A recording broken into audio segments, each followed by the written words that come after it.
and it was like 45 minutes long, and it took like 7 different like YouTube poop editors to make. That's way too long. Hey, we're live. It's kind of neat though. Hey, they had a lot of moments where they took Spider-Man screaming like no, and then just put that in the middle of a different scene, like over his face. They did that gag a lot, but like it was amusing. Yeah. They replaced the while they're at the the Oscorp labs. You know how the lady's explaining the spiders and stuff. Mm-hmm. While they're at that, they replace the lady's voice with what's his name? What's the guy who does he does those top 10s? What's he called? I don't know. I'll have to look that up. He's the guy who did the legendary line like number 15, Burger King foot lettuce. That one. I don't think I. Well, basically it was that guy. So instead of like, and here we have the thing about the spiders. It was like it was just like number 16, demon baby. You might not think that it's human baby, and it's just going on in the background. It was a good edit. It was surprisingly good. I finally beat Far Cry 3, and I did the DLC monkey business. And There's a DLC? yeah, that's what the Herc missions are. Oh. That's monkey business. Yeah, you get like 4 Herc missions. They put like dynamite on the monkeys. Yeah, well, that's funny because like the very first mission opens with Herc having done that, but you never actually do that. Like the monkeys kind of just stop being important after that. Yeah. They're never part of the actual mission. Oh. But it was good, man. That Far Cry 3 was such a unique experience. Like I haven't felt that since I played Days Gone, which admittedly is a little recent. But I hadn't felt the way when I played Days Gone that I had sort of since like I played Last of Us. Coincidentally enough, the earliest times I can remember having that feeling was with 2 zombie games. But like, is it like the sense of scale and the little settlements that are all a little different? Yeah, and it's like the sense of it's the story because like it's a journey. It's a very like extreme. I think what I took it as was a very sort of extreme allegory to like maturing, I guess, like sort of finding yourself, deciding who you are, and you know. It's a monumental day for young Jason. He's becoming a man. Day. Gonna blow up Amanaki Gonna village. blow up Rook Island. Gonna blow up Rook Island. And it's from what I know of the games, a common theme that I've started to pick up on, and like most of the Far Cry games, at least from what I know of. Like I haven't played the 4th one yet, but I know like what it is. I know the basic plot points. I know that the 2 groups you're working with turn out to be both bad, and that Pagan turns out to just be a guy who's trying to give you the key to a whole country. Yeah. And like one thing I've noticed is that there's like no good guys. Yeah. There's like no good guys. Like I don't know about the 5th game because I haven't finished it yet. But like as far as like the 3rd game and the 4th game and at least the 2nd game, there are just no good guys, because in the 2nd game you're originally dispatched to kill this arms dealer called the Jackal, and the Jackal's like, yeah, no, turns out this place is fucked up. I'm just trying to cut out the big cancer that exists in this country. And because like everyone's at war, there's like a big civil war going on, and it basically, you start working with the Jackal, and the big climax of the game is Jackal being like, okay, so everyone's gotta die. Like, everyone's awful, everyone's bad, they've done nothing but hurt this place, everyone's gonna die. That includes you, that includes me, we're all bad. We're all bad. So one of us is gonna blow up a dam, and the other one's gonna get a bunch of people out, innocent civilians out, and then shoot themselves. You decide which one you want to do, and that's what the 2nd game is. And instead, I played poker. I don't know if there's poker in that game. I don't haven't know. played two. And then in the third game, it was like, yes, Jason, we are your family now. And then she tries to kill your friends, and then it's like, well, you know, Voss and Hoyt were bad, but you guys are pretty bad too. Really, Jason's relationship with Citra kind of parallels Voss's with Hoyt, because Hoyt basically went to Voss and corrupted him and like lured him into this group. And that's kind of what Citra did to Jason, except as Jason, you can be like, no thank you at the end of it. Yeah, that's what annoyed me, that I was like, you have so much agency in like liberating the island, and yet like at the same time it feels like you also have like no control over the situation, because at the end of the day it just comes down to do you want to save your friends, or do you want to get killed after sex? You know, it's a little praying mantis. My friend from work refers it to it as her being like a praying mantis. It's a little praying mantis. He calls her a praying mantis. He's like, yeah, never mind the praying mantis. What the? Oh, that was Taylor, me. what did you do? That was me. I was gonna adjust my microphone level. You should probably go on your phone and make sure that like it's picking up your audio, because we just watched the tail end of the last episode, and it turns out Taylor like got unplugged or something towards the end. Testing my mic. Making sure that it's pretty hefty and loud. Let me bring up the channel. Yeah, Taylor's doing a quick testy test. You may be asking, why not just test it on your laptop where the Twitch's stream is already running? And the answer is because my laptop has no sound. Where the Twitch's stream is already running. Okay, testing. Words. Microphone. Okay, testing. Words. Microphone. Sounds good. Oh no, it's got that loop. Yeah. All right, you say something. Something.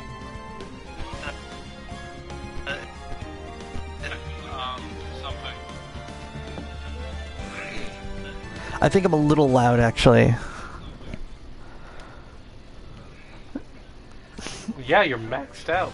Yeah, I'm gonna bring it down a little bit, because the important thing is that we're all balanced. That way I don't, blast anyone's eardrums or sound too quiet. The important thing is that we're all balanced. That way I don't, blast anyone's eardrums or sound too quiet. Testing Taylor's mic. Alrighty. Oh, wait, I should probably... Testing their mic. Alright.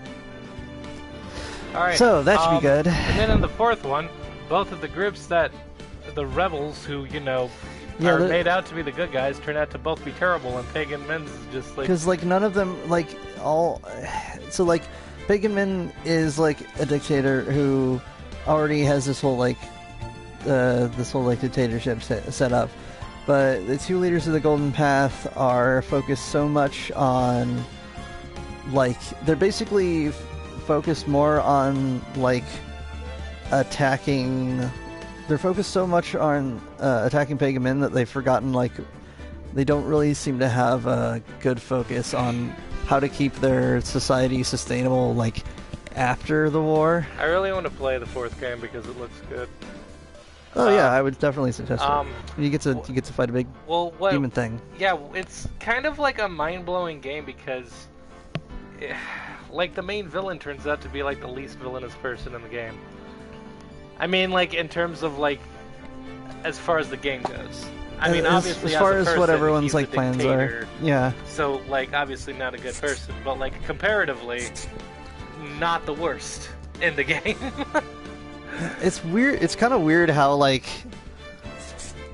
dad, as it turns out, started this whole rebellion just because he had, a personal vendetta against Pagan Min, and disguised it as sort of a fight for justice.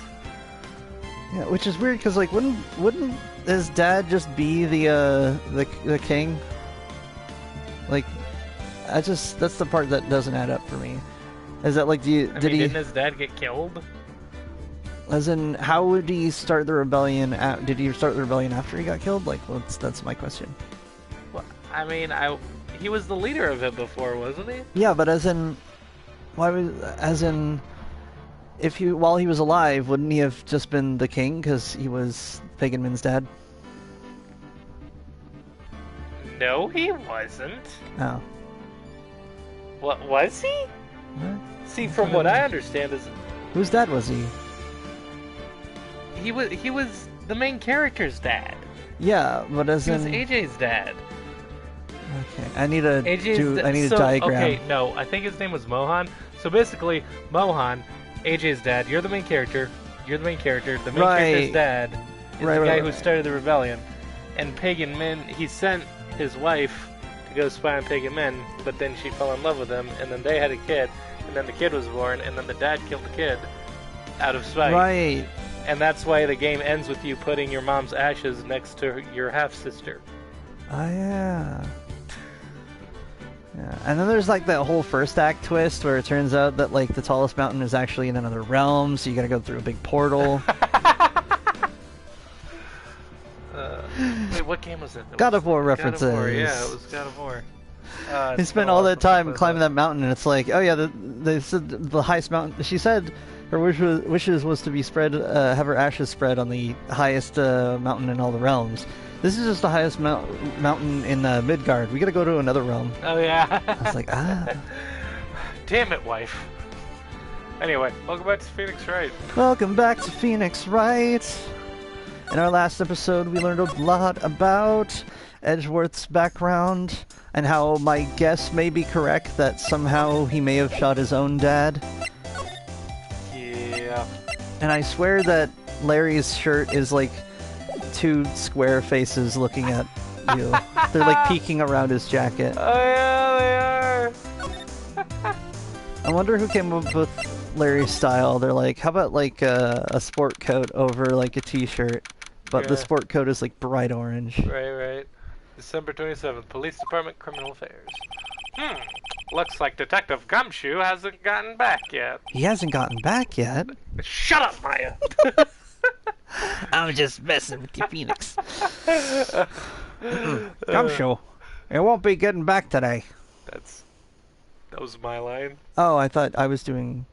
Really? Last time there was just generic police, I think I did it, but... Oh wait, no, police. Yeah, I guess that I'm was just your doing line. Generic police person. You're right. Oh, really? He said there was some guy he had to arrest by tomorrow. By tomorrow? He's in pre-crime. The boat shop caretaker. Oh, yeah. He shouted something about catching him. That's the last thing I do, pal. Does it in the Gumshoe voice. Then I guess we. What is that little thing supposed to be again? The mascot. Yeah, but it's supposed to be like a. Oh, it's supposed to be a badger, right? Yeah, I don't know. Is that the police department's mascot? It's the blue badger. Oh, weren't you the chief? What? Weren't you the chief? Yeah, I don't know what voice I gave him though. I don't know. I think I gave him the same policey voice. It was like, I'll try to add a little age to it. So it's like, it was my idea. I made it. It's my mascot. It's copyrighted. That means you can't copy it. I see. How nice. Tomorrow, I'll present him before the department at last. I'm gonna make sure they know how much people like the blue batter. Isn't that what you said yesterday? Good luck. Because we did that before. I think we did. So, like, this guy's just... You know, I would love to see that design, but more of a Sonic the Hedgehog style. Why is he a jester? He's got, like... Well, think about it. He's got, like, 3 points. He's got, like, a stubby body. You may as well just make him more of a Sonic the Hedgehog style character with, like, a big head, noodly legs. Why is he a jester? When I was a kid, I was always like, why does Sonic have skinny legs if he's super fast? Because he's kind of made of noodles, you know? Yeah. And then I realized, like, how terrifying he looks with, like, human legs. So I was like, Fair enough. This was a bad idea. Fair enough. Hey, pal, long time no see. It's been like a whole day. Oh, Detective Gumshoe. Close one today, hey. Got so worked up, I snapped my tie and... What? What? Well, I don't know. The duct tape is behind the text box. Sorry about that. I mean, ties are actually really sturdy. If you ever gotten a tie stuck in something, They're actually really hard to damage without like a sword or a pair of scissors. That's probably a bad thing. I mean, if I was working in a high if a bunch of machinery around stuff, I just wear a bow tie. If I had to wear a tie. Or just not wear a tie, because yeah. If anything, because ties are sturdier than you think. They get caught in something, they're just gonna pull you in there. You think his tie gets tucked into his pants? Oh, well, that's only if it's too long. Like Reese from Tales from the Borderlands. I'm imagining that his tie is actually a little shorter than you'd think. Because he's a really big guy, so imagine that he goes to get a tie and then he puts it on and it's just not long enough, and he's like, okay, whatever. He strikes me as that kind of guy. Oh, no problem, pal. I was just thinking about neckties. Thanks to you, we now know who really did it. Mr. Jenkins. You mean the boat shop caretaker? Dude, what if his name's Mr. Jenkins? I would love that. Look, I'll make you a promise. I'll have that scoundrel in my custody by the time I get this band-aid off my face. by trial time tomorrow. No, I think what you said was better. You think he'll still have a band-aid in the second game? Oh, that would be amusing. I really hope not. Well, look, okay, so you know how you used to have a mole thing and you kept cutting it when you shaved and then you just got it removed? That's what he's got. He's got a mole and he keeps cutting it when he shaves. Yeah, that's honestly why I got rid of my mole. It was way too annoying to shave around. That's brilliant. Come what may. Tomorrow, it's just a day away. It's my civic duty to you as a police officer. You're like the only person who remembers I have a mole. Or I used to have a mole. Before you got only because you told me that neat little story where I was like, there's a facial obstruction. Pew pew. I think you shot it with a laser or something. There's a lot of ways to remove a mole, and they all sound very interesting because it's like, oh yeah, you can shoot it off with a laser. You can burn it off with liquid nitrogen. You can. Yeah, they just numbed my face and cut it off. Yeah, you could just cut it off with a sword. Yeah. I'm talking about when I got my mole removed. My sister's out here giving me crazy looks. Like, what the fuck are you guys talking about? But yeah, no one else ever remembers that. Every time I bring that up with anyone else, they're like, had a mole? Yeah, you'd have to look at an old picture of you, because without it, you look pretty much the same, except just without a mole. Yeah, I had it up until my early 20s. Does no one remember this? What timeline are we on? Hold on, is that a Pepsi Dragon Twist? What is this? I love that as the staple of knowing that you're on the wrong timeline is you encounter a soda that totally seems like it would be a thing, but it's just not invented in your timeline. So it's like Pepsi Dragon Twist, and it's made with dragon fruit. I'm like, I can totally believe that's a real soda. No, it's one of my favorite telltales is to know if someone's an imposter or not. Like in FMA, they had that twist where Envy was pretending to be Lieutenant Ross, but the reason that what's her name is only X calls me Y or whatever. No. It was the fact that she had a mole above her left eye, and Envy didn't know. It was one of those really small details that only hyper observant people notice. When he comes up and he's like, Lieutenant Ross has a mole above her left eye, and then he's like, or no, it was below, and then he was like, shit. And then he killed him, and it was super depressing. Do they have? And then his daughter cried. Do they have? That was really sad. Do they have photographs in that in that setting? Yeah, I think they do. I think they have a. It's kind of like an old-timey sort of. Yeah, it's post World War I. Yeah. It's kind of technology. Yeah. So they probably have something that's an early form of photograph. So that's the best you could do. Yeah, and then his daughter told him to stop putting dirt on him because he had a lot of work to do, and it was really sad. It was really heartbreaking. It's a terrible day for Rain. It's a terrible day for Rain. It's funny because his particular alchemy doesn't work in the rain because he does the fire thing. His whole thing is that he's got a glove, and the glove is made of this flammable material, and there's an alchemy circle painted on the glove. so that he can snap his fingers to do his flame alchemy. Yeah. But it doesn't work in the rain because his glove gets like all wet and it's like it can't catch fire anymore. I would want like a backup system for that, like a what is it? Something that works with an electrical spark. Yeah, there's actually this one really funny scene where he's in a fight against Scar, and it's like they're getting ready to duke it out, and like he's got his hand ready for snapping as Scar's getting ready to charge at him, but then like Hawkeye trips him over and starts shooting at Scar, and Scar runs away, and then Mustang is like, "What the fuck, Hawkeye? Why are you tripping me like that for?" And it's like raining, which he forgot, so she's like, "I just saved your life, dude. Your powers don't work in this weather." I didn't know that. And he was just like, "Ah, shit, you're right." Turns out, yeah, but I've been working on a new technique where I shoot lightning. Plot twist. Full circle. Oh, God, I love Full Metal Alchemist. I like Brotherhood the best because it like has a conclusion and it's got Ling Yao, which are both things that I stop like. thinking about that tweet.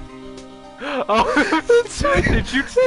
I don't think I said that on this episode. No, it was like, I forget what actual like series they were talking about. I think they were talking about a comic book or something. But they were like, real friendship is when you get your friend's boyfriend a robotic arm so he can finger blast her like a champion. One of the replies is just, "Wow, I love Full Metal Alchemist."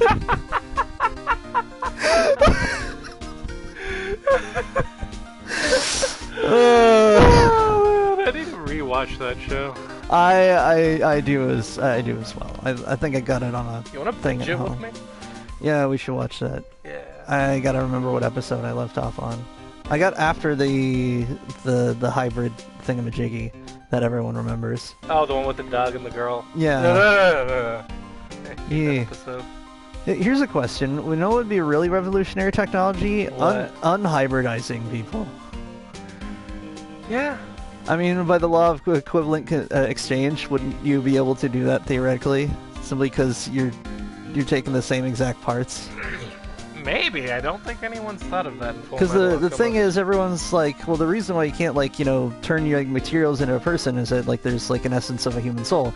But if you're, like, just mashing people together and it doesn't work, you should be able to unmash them. Well, I think the reason why that technology doesn't exist in FMA is because they literally just figured out how to do that, and it was a crazy dude that did it. Yeah. So no one's figured out how to, unnugget the chicken. Yeah. Still. Because that was like breaking all the laws. Technology. Yeah, it was like brand new technology that no one had even considered, and that's why he did it. Because Ratbirds. Dude, that would be I mentioned that a couple episodes ago. How their hybrid technology could get out of hand really quickly because if you were the problem is that they're mixing like animals and humans, but the thing is if you mix animals with other animals you could end up with like an animal that like just displaces an entire like ecosystem, like ratbirds. In Borderlands 2, they actually Dr. Zed had mixed a bunch of animals together. And one of them, the only one that I can remember, is like he mixed a skag with a rak, so they were just flying rak things. Oh yeah, there were like skags. Flying skag things with like rak wings. Skags. No, yeah. We ran into I think one of those in Borderlands 3. And then something about one of those giant spider thingies, spider ants. Spider ant. Arachnias. No, spider ants. Yeah. I mean, they're already called spider ants. Were they combinations, or were they just spider ants from the start? Yeah, it was a spider ant mixed with something else. Or it was a spider ant that was given some new ability or something. I can't remember. I will say that I love flak in Borderlands 3. Ah, yeah. I like that they're able to, like, use skags and spider ants. The most and amazing jabbers thing... Sorry. The most amazing thing... that I learned was that the voice actor for Flack is that guy who used to do a bunch of funny vines. Huh. He'd like put on a fake mustache and he'd like talk about like video games and stuff. I keep forgetting his name, but like I love that because it's easy to forget that like he has a remarkably deep voice. So like it's just really neat to be like, oh wow, he's been in like multiple video games at this point. I thought he was just like a Vine guy. Right. But no, he's a Vine guy who's like multi-talented. It's awesome. Line. That's your line. I read that line. Oh. Now, I'm off to catch me a criminal.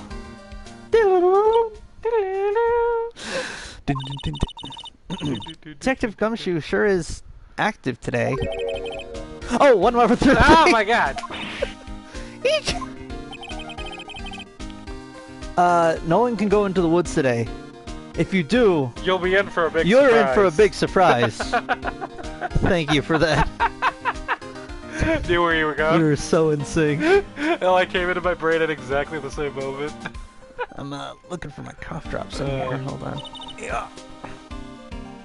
Taylor's looking Oh, for sorry. cough drops. The woods. Cough drops? Cough drops, not cough drops. Yes, Maya, the woods. Where Lana was camping?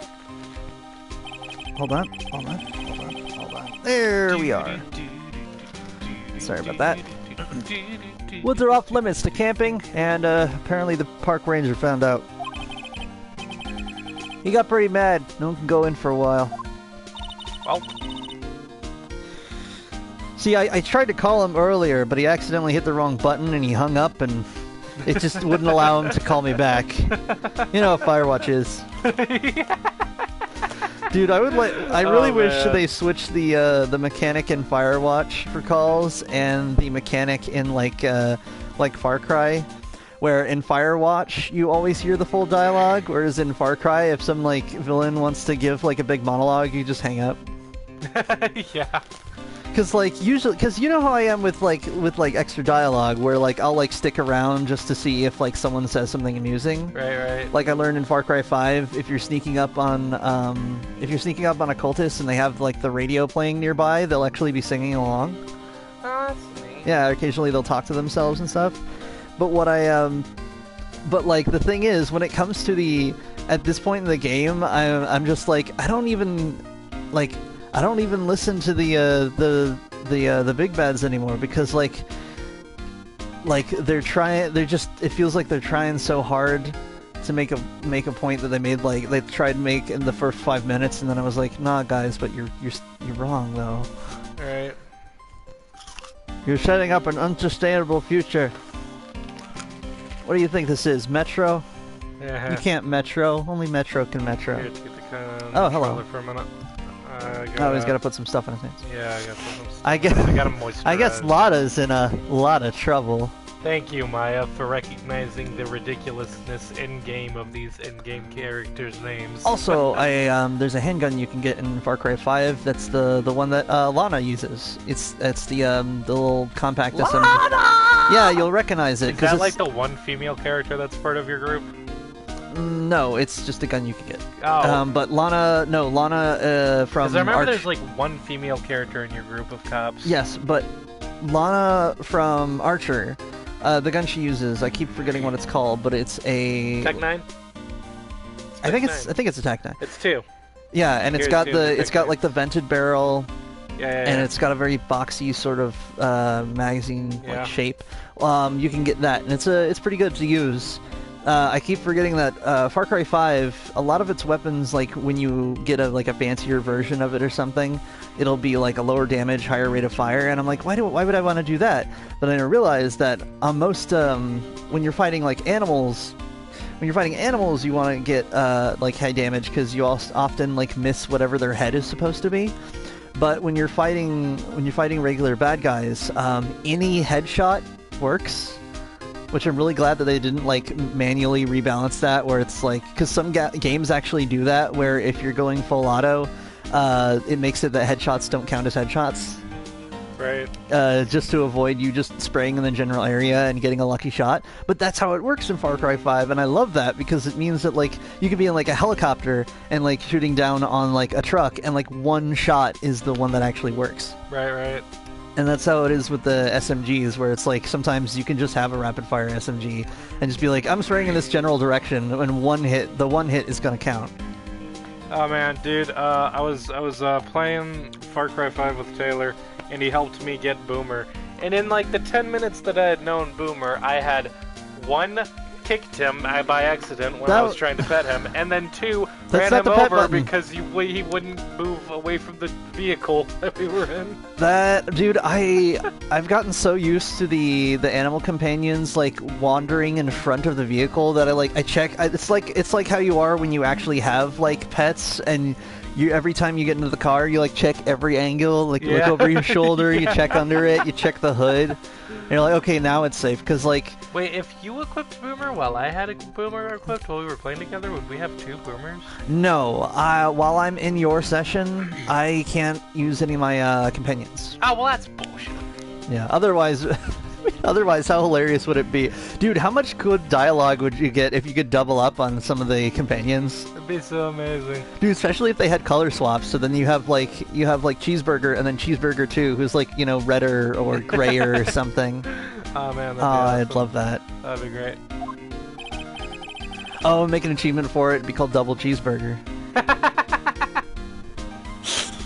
Oh, man. Anyway, I'll be seeing you tomorrow. Woo. See you tomorrow, pal. Instead of fading out, he just sort of levitates out of the screen. Whoop. Yeah. I wonder if my police detective could fly. Huh. Huh. Screw gravity, pal. Doodle-doodle-doodle. Screw gravity, pal. Huh? The steel eyesore is missing. Eyesore. Looks like the hot dog stand is closed too. I guess Larry's too busy worrying about Mr. Edgeworth to show up for work. Yeah, I mean that's his bro. Just pops up. Hey, one more thing. Hey, by the way, how awesome am I, right? Samurai dogs, not made with samurai or dogs. Oh man, I think what was that? I want to say it was Zach and Cody, but there was like one show I was watching where like they were he was hanging out with like this foreign kid who was new to the country, and he was like getting hot dogs with him, and he's like, "You eat country in this or you eat hot dogs in this? You country? eat countries in this hot dog? He was like, "You eat dogs in this country?" And he was like, "Oh, they're not actually made out of dogs. They're made out of, well, you know, no one really knows what they're made out of." Yeah. They're what is it called? They're that utility meat. Yeah. You got like you've got your, what is it, USDA Prime, USDA Choice, below that USDA Select, and you got your like question marks, and then you got utility meat. Yeah. That old caretaker got away. Yep. Never imagined he might be the real murderer. Yep. Ahem! Yep. I'd know that clearing of the throat anywhere. Oh! Oh my god, it's this dude. Ah, hello! What might you be doing here? Out for a walk, hmm? Ah, the days of my youth. Like the scent of fresh lemon. You see, You think he's Jewish? I don't know. I feel like he's probably Jewish. I mean, what's the word? Was Theodore Roosevelt Jewish? Oh, I don't think so. I don't think so. That was my general vibe. I think you're thinking that because he's got the Berg in his name. Yeah, and That's- also it's kind of the mustache and the tiny glasses. I don't know, he just looks Jewish. Wait, do you think does that mean that like Dr. Eggman is Jewish? Oh my god, maybe he is! I can imagine that, but like in a really tasteful sense. I'm Eggman, I'm so Jewish. Apologies to any Jewish people That is out not, there. that doesn't work at all. No, it's just like, no, I could just imagine that being like a one-off in like Sonic Boom if they had a third season. They'd be like, it'd be like wintertime and it's like, and Sonic be like, huh, wonder where Eggman's been for the last few days, and then Tails is like, you don't remember Sonic? He's Jewish. He's doing the thing. He's doing the Jewish thing. And he's like, oh, I did wonder why he doesn't have any villainous plots during these specific like 8 days.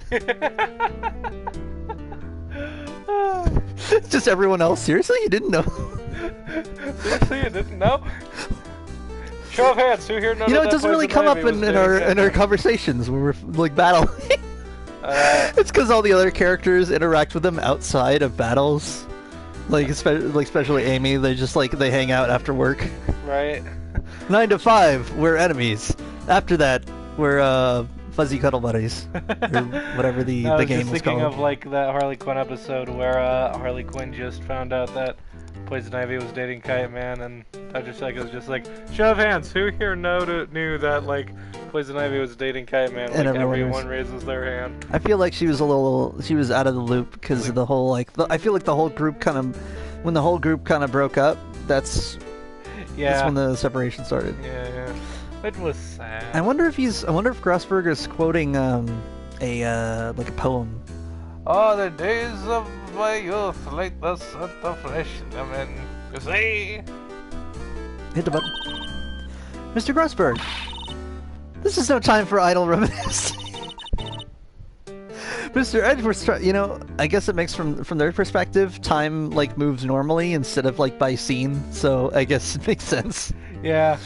It's kind of like in Persona, where I'll just be chilling out and I'll talk to everyone in town, because time doesn't pass when you talk to people or buy things. Right. It passes when you do certain events. So I'll be like, we have to go do this right now, and I'll be like, hold that thought, and I'll go down to the clinic, get some medicine, go down to the to all of the vending machines to get the SP potions. Yeah, that sort of thing. Mr. Edgeworth's trial ends tomorrow. You see? That is true. Yes. Wait, why did this guy not defend Maya in that second chapter again? I forget. Oh, he was being blackmailed by the blue corp. What was his name? Red White. Yeah. What was the dirt he had on him though? I don't know. What do you think happened to the painting? That's this weird thing, is that if you put if Mr.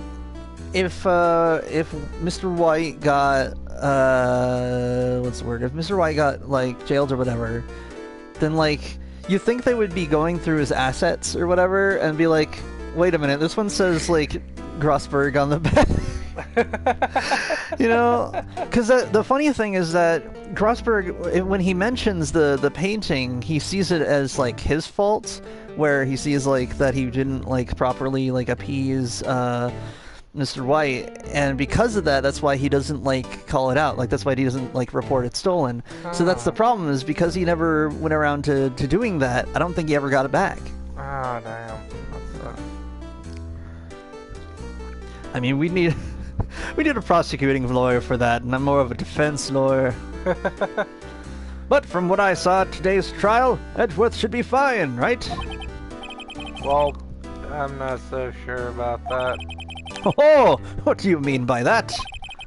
Well, Santa Claus, I'm not sure. The judge is Santa Claus. You find anything out? Come by my office at once. I may be able to offer you some assistance. Oh, now we got it. Oh. Now we're on the right track. Oh, that sounds good. Dude, I've been waiting this whole series to actually talk to Grossberg and get advice. Yeah. Every time we've met him, we either haven't met him, we've just been at his office and he's not there, and we end up moving his bear statue around. Yeah, and then the one time you do meet him, he's like, oh no, I can't help. And you meet him again, and he's like, I'm sorry, I couldn't help. And it's like, how about now though? Thanks. Bye. What do you think Mr. Grossberg was doing here anyway? I don't know. Who knows? Being gross. Because his name's Grossberg. Nah, more gross in the sense of a large sum, because he's got a large sum of monies. Oh, is that what it is? That makes sense. I'm making that up because it's less gross. Well, I mean, it would make sense. It's less rude. That. Just like how I pronounce Old Big. Yeah. Because, some of these characters have funny names, and some of them just seem rude. Yeah. I'm just I'm going to call him Grossberg. Yeah. December 27th, Caretaker Shack. That's the bird. Nobody's home. Just the bird. Hello, I'm here. Hey, it's Polly. Wonder where your owner's gone, Polly. Hello. What? Can't believe you'd run off and leave this poor parrot to fend for herself. Yeah, it was she. Yeah. Hello. What?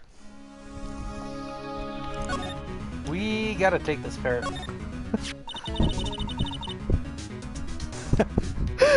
Hello, what? Hey, it's your first time here at Fazbear's Pizzeria, or? It's your first time here. Here's a free weed brownie. I was just listening to this comedian dude talk about how he got like his pot card, and he was like, "Yeah, I got to just go into a weed store and purchase weed, and like not worry about getting arrested." That's pretty neat. It didn't feel real. And I turn around and I've got the weed in one hand and like my other hand on the doorknob, like go into freedom. And then I hear the lady, "Hey, hold on a minute, one more thing." And in my mind, I'm all paranoid now she's like part of a sting operation. This is the part where like a bunch of cops show up and they're like, "Ah, gotcha."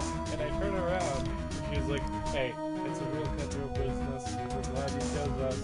Here's a free weed brownie."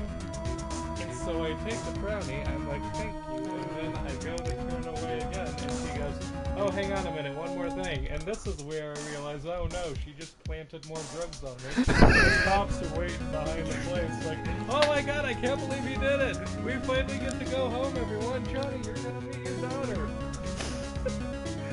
And she says, "Eat like an eighth of that." And I look at her for a minute and she's like, "We'll see what you want to do. You want to cut it in half and then you want to cut that half into half." And at this point I realized she was explaining fractions to me and I'm like, "Oh no, you don't worry, I know fractions. I'm just a little bit in shock that you failed to mention to me that I might die."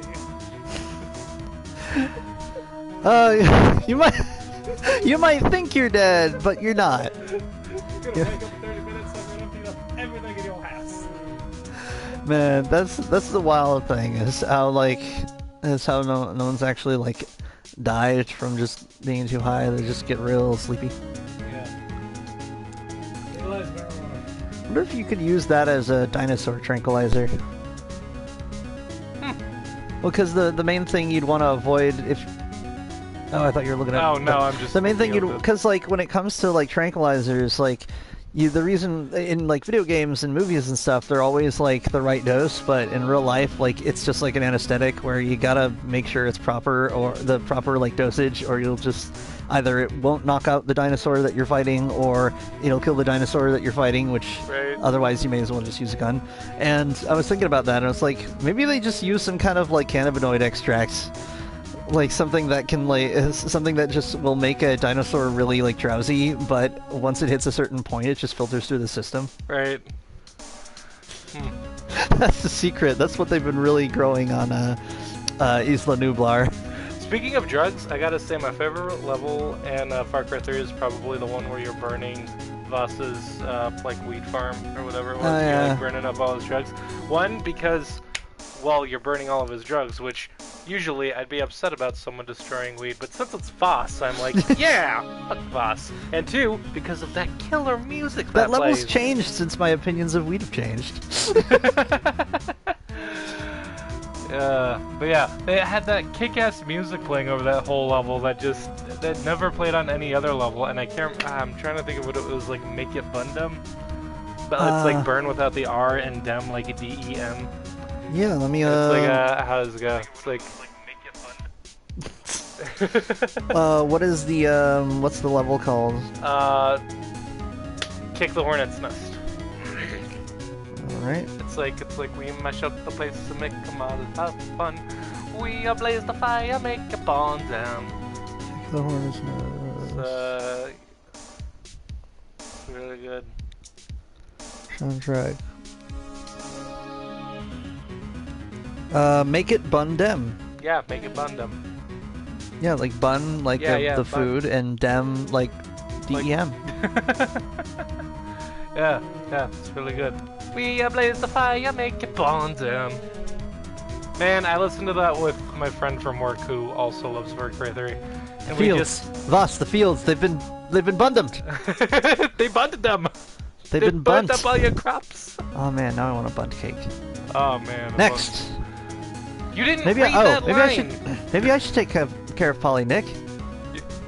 sounded a little British there for a minute. Maybe I should take care of Polly, Nick. Remember when Botan was British for like one episode? She was in just Yu a Yu Hakusho? little British. Yeah. I don't really blame the actor there though, because like that's how I imagine it was, where they like came in and they're like, okay, to just like do the voice. Like she was sort of experimenting with the accent. Yeah. You probably shouldn't just kidnap her. The police know about her anyway. I'm sure they'll do something. Well, okay. Oh, but I really wanted to burn. Sorry, Polly. He says I can't take you. We only have like this picture of you that we present to people, just like the picture of the camera. Great, now the bird's going to hate me.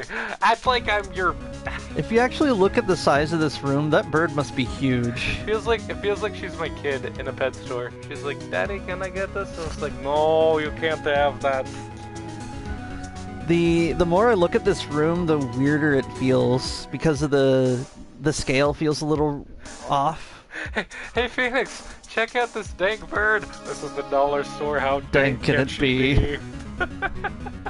This bird's pretty dank. This bird is pretty dank. And look, they got jelly donuts. Jelly donuts. Wonder where old Beg's at. Everything's cold. Looks like he didn't turn his heat around. I guess he hasn't been back here since the trial. Poor bird. Poor bird. I want the bird. Can we keep the bird? I want Polly to be in the second game. I want her to be like the bird that's in their office. It's and, like, it's one of our secret weapons. Yes, we one have of a our fishing secret pole, weapons. a metal detector, and a bird. We blaze the fire, make it burn down. Skrillex was in that song. Yes, it said that on the song thing. It was what is it here? Skrillex and Damian Jr. Gong Marley. Yeah. Is he related to Bob Marley, you think? I don't know, man. Do you think Skrillex would be a name on Krypton?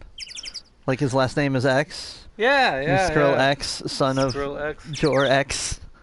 Jor X. Jor is like the John of names there. Yeah. There's a lot of Jors.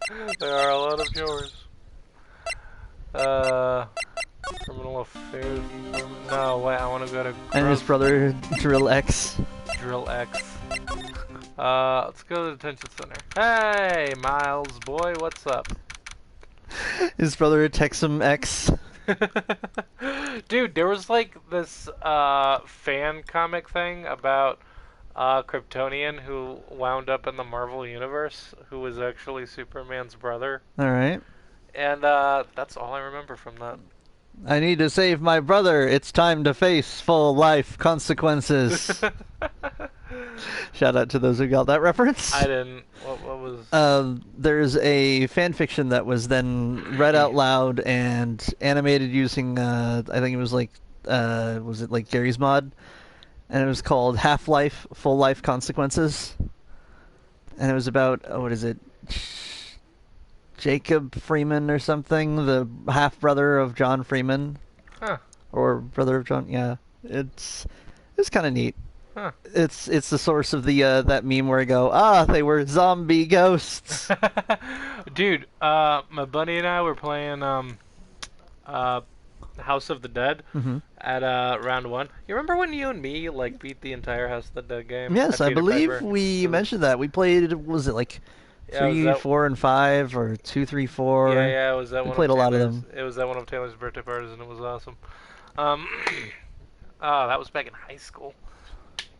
But yeah, what was I saying? Where's my train of thought? You were playing House of the Dead with a friend. Yeah, and there was like a vampire zombie. Yeah, no, thing. you mentioned that. Yeah. You mentioned that before. Yeah, and I was like, wouldn't a zombie vampire just be a vampire? And every time you say zombie vampire, I go, maybe they were a zombie ghost. Yeah, but yeah, it was funny because like, do you remember that Tom Scott skit? But they're like, this is our House of the Dead, and so James Freeman blew it up, so they were at peace. Do you remember that Tom Scott skit with the time travel pizza, where like every time he would pick a topping, a future version of him from like an hour into the future would come back and be like, "No, don't do that. Otherwise, I get AIDS and have a robotic arm." And the robotic arm's pretty cool, but you know, AIDS isn't cool. Oh, and like that keeps popping up, Yeah, and it he's keeps like, popping up. "I come from the future. It's Don't get that topping. Why? Gay marriage is legal. What? No, that sounds great. No, wait, did I say legal? I meant mandatory. But I'm so straight. And like one of them was like, the Nazis are back, and then he comes back, the dinosaurs are back, Nazi dinosaurs, gay Nazi dinosaurs. So when I was talking about like How the is zombie, that even? when I was talking about the zombie vampire with my friend from work, I was just like, dude, zombies are back, vampires are back, zombie vampires, gay zombie vampires. Zombie ghost. All right. Zombie ghost. Oh, it was so weird. December 27th today. You look as grim as always. Hmm. Why so serious? Why so serial? Why so glum, chum? Mr. Edgeworth, I heard the story about the class trial. Class trial? What do you mean? You don't remember? No, why you don't? Your lunch money was stolen, wasn't it? It was in 3rd grade. Lunch money. Oh, right. Yes, I seem to remember something like that. Nick, I think you're the only one who really remembers. Well, that probably only really mattered to me anyway. Anyone can see. Nothing really matters to me. Mr. Edgeworth, didn't you know? That trial was the reason Nick became a defense attorney. It was kind of a weird reason. Yeah, Edgeworth's over here like, Phoenix, I'm gonna be real with you. That's really fucking stupid. You got a law degree for this. Ridiculous. Gee, thanks. That said, it does sound like the kind of thing you'd do. You haven't changed a bit, have you, Wright? So simple. Why? To a fault, even. Well, maybe, yeah, but I think you changed too much, Edgeworth. Perhaps. Why prosecution? Hey, Edgeworth, why did you become a prosecutor anyway? You used to look up to your dad.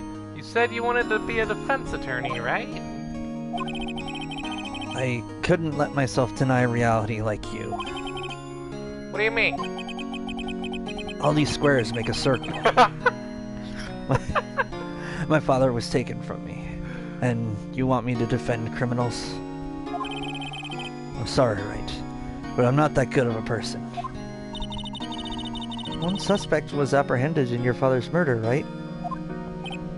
Yes, the man trapped in the elevator with my father. His name is Yanni. Oh yeah, that's Yeah, or Laurel Yogi. Yanni or Yanni. Yo, man, I keep forgetting that this guy's name was supposed to be Yanni Yogi. Yeah. He had to be the shooter, any way you look at it. Yet, he was found innocent. The defense attorney got him off the hook.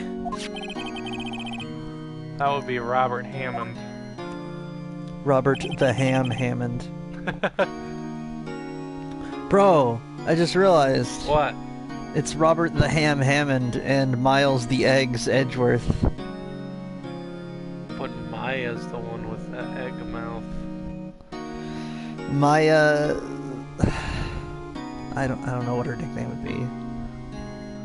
Maya the egg mouth. I don't. She Maya doesn't have a Insanity. nickname yet.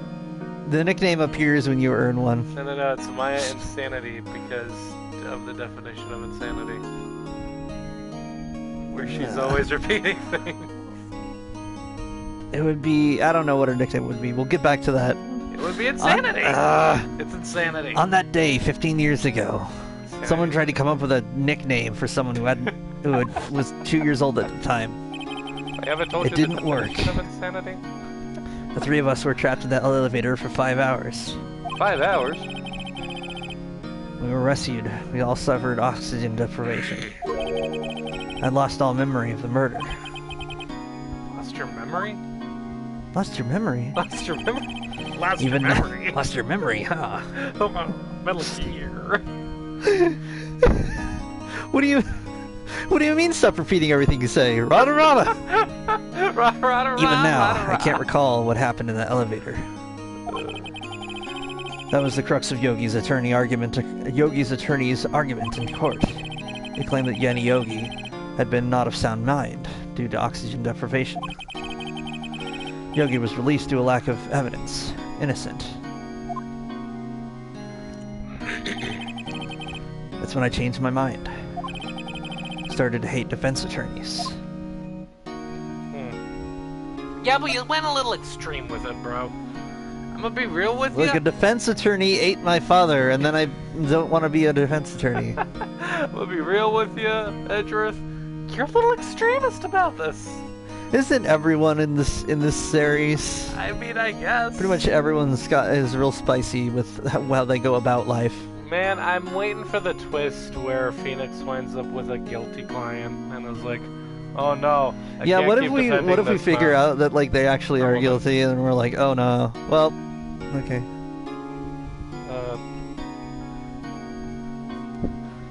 And you just basically your job at that point is just making sure they have a fair trial, where it's like, oh yeah, here's precisely what they did and didn't do, just to establish that. Yeah. Just cuts to that kid debating Ferb from Phineas and Ferb. Your Honor, I can't go on. He's right. He's just right. I just love that cutaway. I need to look that up to show you that scene. Yeah. You need to read your line, though. That's your line. You're Phoenix. Well, oh yeah, you're right. What's your relationship? Never mind. What's your relationship with Von Karma? Well, you see, he turned me into a vampire, so... He's my teacher and a man who deserves respect. You might be really stretching that definition there. Yeah. A teacher? No, a man who deserves respect. Yeah. Blue Jack here, he's a man who deserves respect. I believe Taylor here is a man who also deserves respect. But Von Karma, man, he's just at minimum he's abrasive and rude and mean. And at most he's like unboundedly like mean. Yeah. Just mean. Your Honor, he's mean. He's just mean. Don't touch my controller. I learned everything I know of courtroom techniques, such as hitting the button, from him. So he's like, my sister was to you, Nick. Yeah, I guess. He's a perfectionist in all things. In court, in his personal life. You know, I'm gonna be real with you, Chief. Your teacher, your boss here, takes him way too long to make a sandwich. He sounds like a real pizza. Pizza. I'm sorry, do the line. Let's set that up again. I'm gonna be real with you, Chief. Your boss here, he sounds like a real pizza. A pizza? Pizza shit? You can have that one for free. He's obsessed with doing everything perfectly. Perfectly, huh? Perfectly. In all the cases he has taken on, none were left unsolved. Unless he abandoned them. It's... he just, like, bails, disappeared. Not one suspect was declared innocent. Ever. Well... There's probably his terminology is incorrect. The term is guilty and not guilty. And it's weird to be... It sounds nitpicky from this end, but when it comes to, like legal disputes and stuff, like, you really are specific with the words. So, like... Yeah. When it's like, it's no one in court, no one's declared innocent. They're just declared not guilty. Right. Because at the end of the day, that's as much as you can be. Yeah. That's as much as anyone can be. That's as much as any of us can in this big, crazy world. But that's... I know, impossible. Some say that his entire line was fabricated by the Vatican. It's possible that some of the suspects were indeed innocent. However, it is impossible for us to accurately determine that in every case. Just cuts to, like, Andy and Shawshank Redemption breaking out, crawling through the shitty sewers. Have you ever seen that movie? I have not. It's really good. I was imagining Bruce Willis going through an air vent. Why? Just another like escape situation. Except halfway through, he becomes a Lego man, and then he's like, "I don't normally hang out in air vents. I got a place to be." What the fuck are you talking about? The Lego Movie 2, they're sneaking around in an air vent, and they run into Lego Bruce Willis. Not Bruce Willis's character, just Lego Bruce Willis, wearing like a white shirt, and he's got stubble and a bald head. And they're like, Lego Bruce Willis, what are you doing here? I got places to be. I don't normally just hang out in air vents. That'd be weird. I don't remember that. I saw that movie and I don't remember that. Oh, it was such a good movie. It's some real bangers there. What was the second one? Yeah, the second one. Oh. It's got it's multifaceted. Need to watch that again. That, man, it had some really good, like, what's the word? The way that, like, in one of the songs where when it turns into Batman's rap, the background music is like a hip-hopped version of the Batman in the Animated Series, like, theme song. Yeah. That was just, mwah. That was so good. However, oh no, I read that line. Oh, did you? Why, listen to me. All Von Karma does is his job, and to find the suspect guilty perfectly. In any case, I feel like he's misunderstood his job. Yeah. I think he's got... You think he became a prosecuting attorney, but, like, he became the kind that you see on TV? Where he's like, yes, my job is to find people guilty or innocent or what have you. Not actually, like, finding what is correct and just. Yeah.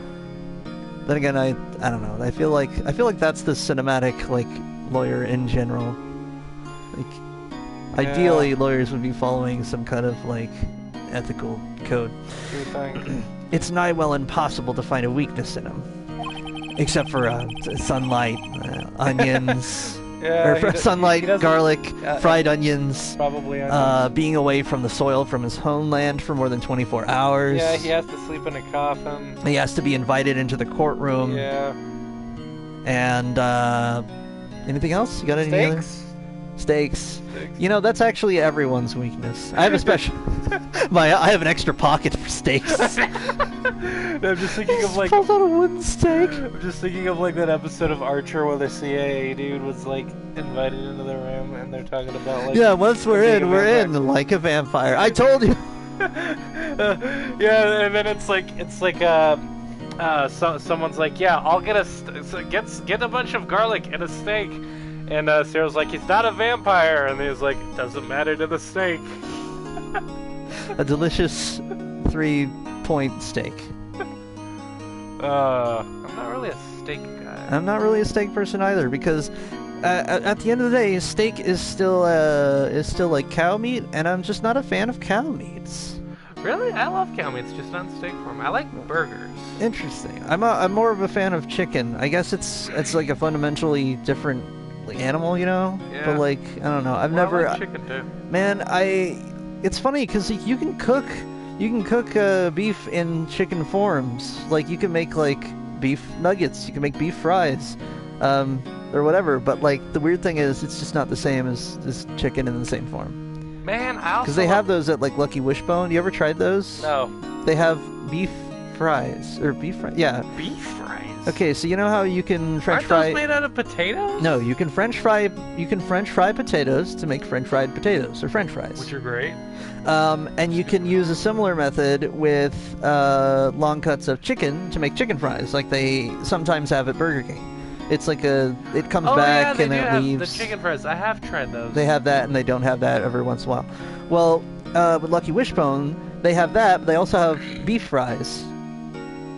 They're like cow fries or something, and they're pretty good, but they're just not as good as the chicken fries they have. Right. And in my like personal opinion, if you're like a bigger fan of beef than chicken, then go for it. Because I mean, I personally think French fried is one of my favorite ways of cooking something. Yeah. I also really like fish. Burger King has this big fish sandwich, and it is I guess if you French fried fish, it would just be fish sticks, right? Probably. Maybe. That's probably how it turns out. A big fish sandwich and like a chocolate Oreo shake. Oh man. Those Let me get me started. Do you remember that one night back when I had a car? We like drove to 3 different Burger Kings to find Burger a King that was still open. Oh, because like they were all like close to the night. We just went to Wendy's and had Frosties. I was talking about this shake to you. I was like, dude, I got this shake from Burger King and you have to try it. Yeah, because they were, I don't know, just had an Oreo shake. You had an Oreo shake recently. I had an Oreo shake. I didn't know they had that and there. Like, bro, you gotta try this. And I was like, sure. And we went around it, and for some, like if we looked on the map app, and they're like, oh yeah, they close at 10 or 11 or whatever, but like all of them were closed way before that. Yeah, and like the ones that were open were no longer serving dessert. So we wound up just going to Wendy's and eating Frosties. They put the ice cream machine in a freezer or something for the night. Yeah. We did eventually find time to sit down and have you try one, and you thought it was pretty good. But like, man, night, those things are hefty. Oh yeah, they're hefty. They're hefty shakes, but God, they're so delicious. That's my jam. I don't think my metabolism could handle like a Oreo shake. As it currently is. Yeah. I'd want to mix it with something, make it more like more of a savory thing. Right. So it would probably be more like a parfait, where it'd be like basically like part shake and then just like a ton of like nuts. Right. Yeah. I like peanuts. Peanuts in my chocolate is pretty good. Yeah, I can never remember what nut I like the most, because like some are like more bitter and some are more just like savory. Well, I'm not a fan of almonds, and it's funny because like as a kid, the only candies with nuts in them that I was ever exposed to were almonds. So I grew up thinking I hated nuts in my candy. General. And then I tried peanuts, and then I was like, huh, so it's not that I hate nuts. So that's why they put these in Reese's stuff. Yeah, it's not that I don't like nuts, I just hate almonds, but peanuts are amazing. Yeah, now I wanna go down to they should have a thing at those like stores where they have the big barrels of like nuts, They should have a thing where you can get like a sample of each kind. Dude. Just like a couple. That'd be great. Because that would be a good incentive, because then you know what kind of nut you want to get. Yeah. Good stuff. Should a weakness appear, he would do anything in his power to make it go away. Like Ice Shield or whatever. Edgeworth? If what you're saying is true, you're headed for a guilty sentence tomorrow. Miles is... He's right. There's no time to praise the enemy, Mr. Edgeworth. I'm just imagining from... The funny thing about Edgeworth is that, like, he seems, like, so laser-focused, but the funny thing is that, like, from the outside perspective, you'd think that his trial is going pretty well, because, like, technically all of the... the trials always err on the side of guilty for some reason. Yeah. But the funny thing is that, like, the one witness that places him at the wrong place at the wrong time has just disappeared. Yeah. So either he won't show up, or he'll show up, but since he ran off, we kind of already have like a whole portfolio on why. Right. We have this whole theory that he was the real killer. Yeah. It's a strange situation in which I find myself, I'll admit. Strange, huh? Yeah, that's one word for it. No kidding. Alright, Edgeworth, good talk. I guess I'll, see you at the trial.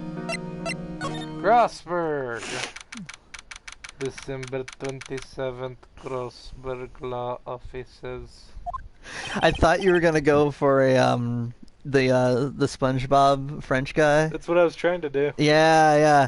December 27th. December 27th. The law offices of Grossberg. The law offices so majestic. Of Grossberg. I am the so most majestic now orange. Forever. I can't get it quite right, but that's the gist of it. So orange. He's out again. This horse. He's out again. Quick, steal his lighter. Yeah, we'll use it as payment to get Von Karma to every video game I've played, if I saw an office like this, I'd be like, yes, this is the office that's full of loot. Right. It's got like some skill books and a bear thing you can sell. When does he work anyway? Now, don't be harsh. Okay, so we definitely confirmed that Grossberg is definitely not a vampire, because he was just like out chilling in the sunlight. Oh yeah. So, I mean, that doesn't disqualify him to be like other extended universe creatures of various kinds, but right. Yeah, he's definitely in my not a vampire. Plus, Plus, he uses so many warm oranges in his office. It just doesn't strike me as a vampire thing. Yeah. Oh man, that brings me back to So you know how I said this in the last episode? I saw What We Do in the Shadows. It's one of Taika Waititi's movies. Yeah. But they make a new friend, and all of them are at least like a couple hundred years old, whereas they have like one new friend who's a vampire, who just became a vampire in the 2000s, basically. Right. And and he basically introduces them to like technology. So he's like, because like they have a computer at their house, they just don't use it. And so he's like, yeah, look, you can like look up stuff, and so they're like hunting and pecking like stuff, and it's like, yeah, and here's Facebook. You can say hi to people, and they're like, they go on YouTube, and this is like 2005 or whatever YouTube, so it's like it's got like the all white, and it's just home videos and stuff. And they look up sunrise, and they watch a video of a sunrise, and like, whoa! And I was like, and that something about that struck me as so genuine, as like a bunch of vampires being like, oh yeah, I haven't actually seen a sunrise in literally hundreds of years. Oh wait, I could just like look at it from this computer? That's amazing. That's awesome. And can you look up? It's like, can you look up ladies in our area? Can you look up virgins in our area? And it was like, they mentioned, oh yeah, Facebook, you can poke them. And the Vladislav, the guy in the back, he's like, he's like, I was, in the medieval times, I was known for poking people with sharp implements. I was known as Vladislav the Poker. So like it goes to... You can say hi to people on Facebook. You can poke them, and it's just the camera, sort of like The Office, zooms in on his face, and it's like, oh, it's What movie was this? It's called What We Do in the Shadows. It's by Taika Waititi. It's done in the style of a sort of low budget documentary about vampires in New Zealand. Oh, that sounds awesome. And so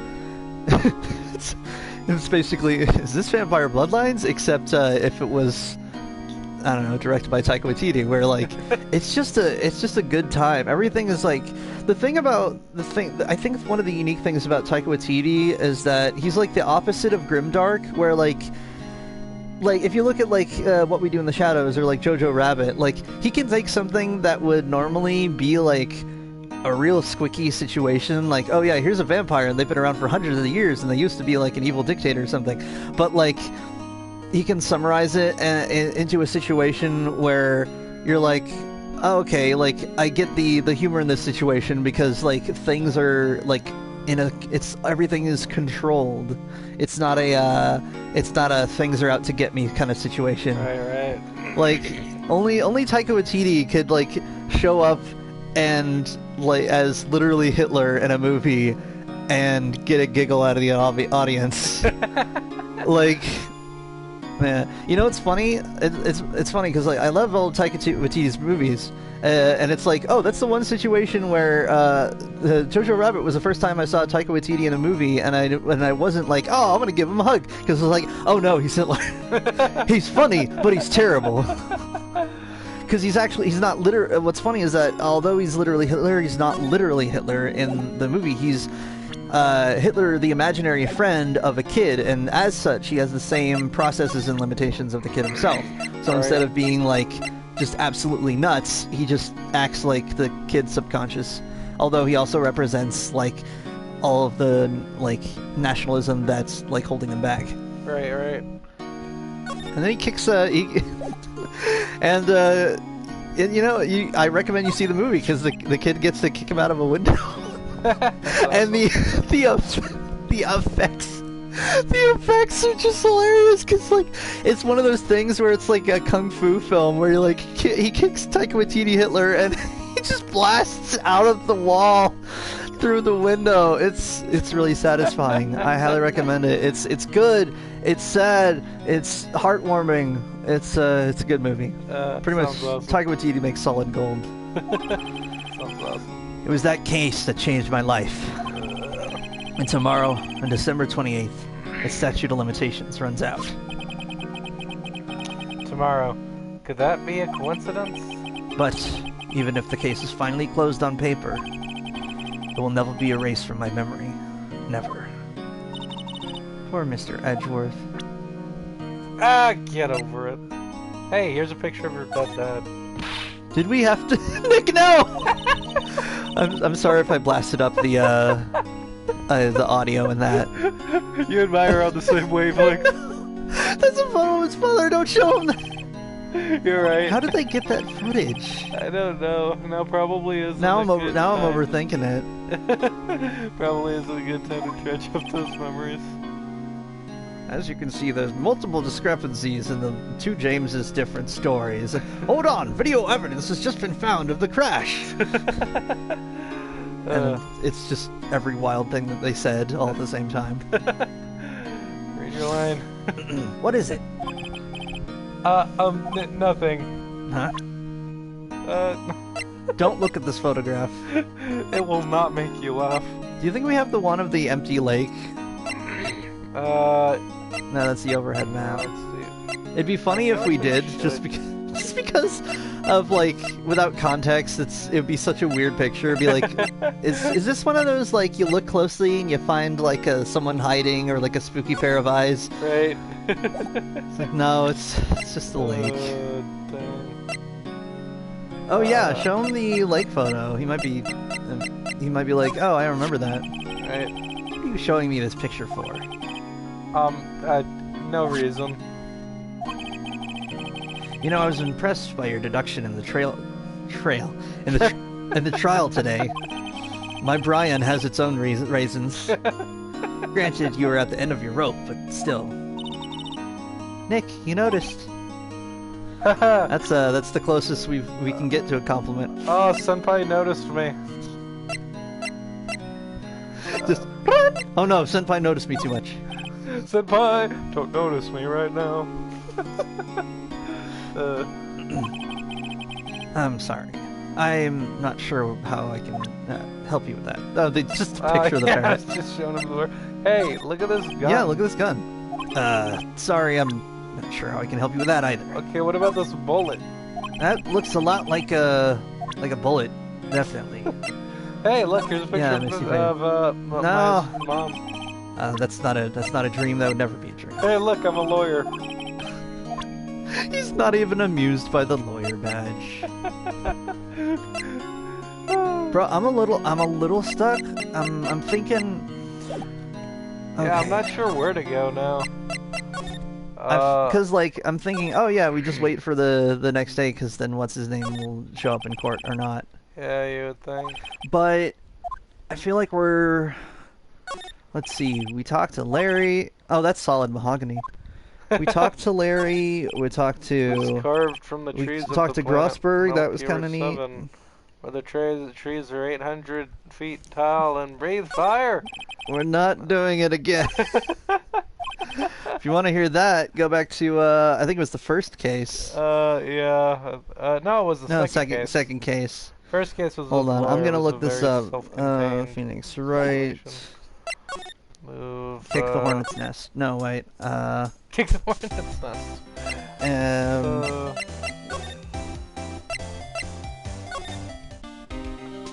Let's see. I need a bit of dialogue as a signature, as a key bit.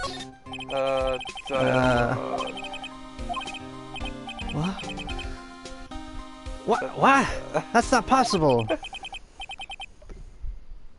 The world ended yesterday. You must be reading predictions for the future on someone's homepage.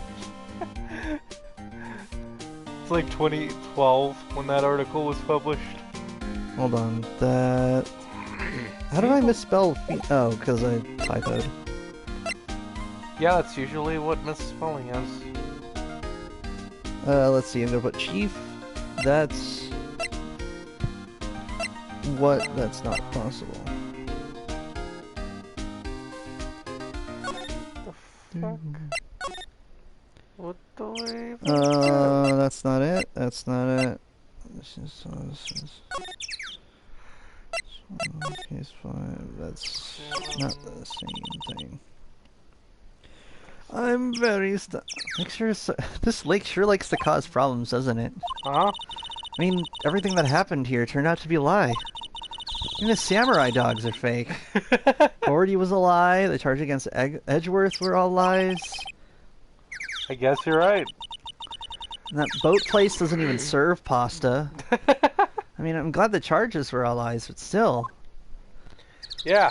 Damn lake goes I mean, to if the you look lake at and this, like if you look stabs it over with a there, knife. this area actually connects to a lagoon, so it's not even like a complete lake. It's more of a tributary system. Goes up to the lake and starts stabbing it with a knife. Like, take that, lake. You won't hurt anyone anymore. What Roman emperor did that? It's like Caligula, who's like, the ocean has betrayed me. I need to go down to the shoreline and whip the ocean. Wait, did someone actually do that? Yeah. Oh, it's so dumb. It only. I thought that was just a Family Guy bit. No, that was a thing, or at least it's like among the legends of things he did. Oh, it's so dumb. Yeah.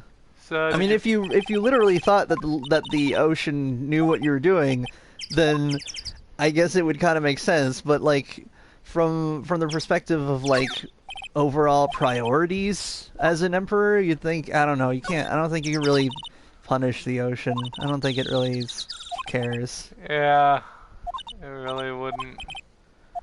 If you want to punish the ocean, you would need some kind of demigod person to do it. That's how you bridge the gap. Damn you, Poseidon. Did you figure out what we're supposed to be doing? Because I'm lost. I'm looking. Oh, Man, my sister asked me today if we've ever had to look up a walkthrough for Phoenix Wright, and I was like, multiple yeah, times. A few times. Let's see. I'm gonna put December 27. Is it 27 or 28? Man, I don't know. Does it say here? No, it sure doesn't. Old caretaker age? Yeah, we don't even know what his age is. Let's see. Fucking Trial.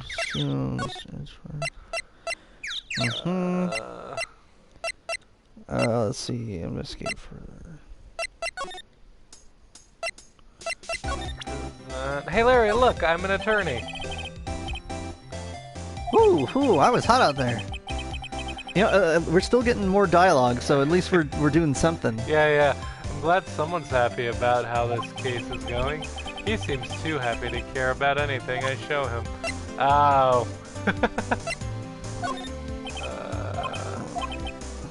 No. Remember, if you get any unique... Oh, hold on. Stay on that line you said. Wait, which line? I was hot out there. Oh, yeah, he said that before.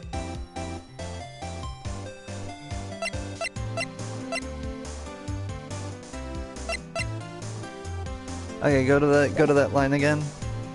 To present. Oh, look at his little like arm. Yeah, his sleeve is way too Was long. his jacket always that long? Yeah, I don't know. He's almost got some animation there. Yeah, but it's just the same line that he says in response to everything you show him. Yeah, but as in... Hold on, don't say anything.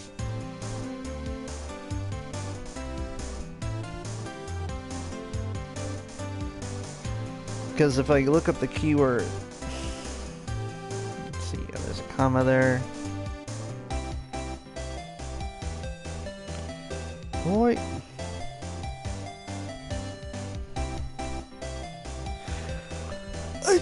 I'm not finding anything. Oh, there's a transcript. A transcript?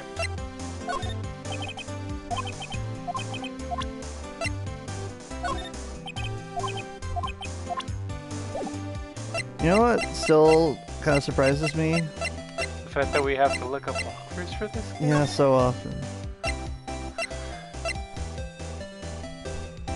Well, what kind of surprises you? Go back to... Let's see here. Why is there a... Oh, because that's an ad.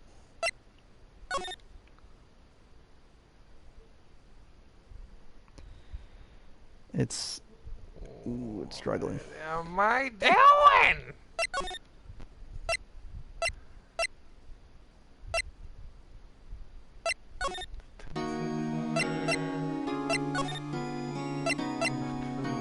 Alright, let's see here. Cord Lake. Go to the detention center? Again? No. Wait. Hold on. So we went to the chief. He's out.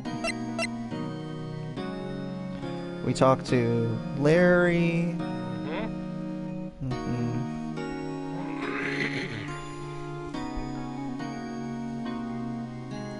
We talked to him about the.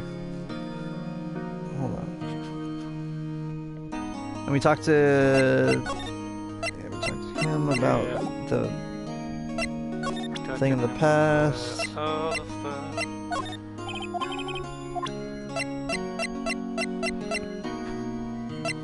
Hey, look, a metal detector. You look grim as always. That's what changed my life. Detective Gumshoe is active today. There has a day off. Boat rental shop. And then we met Grossberg at the thing. Yeah. I'm still scrolling here. TV.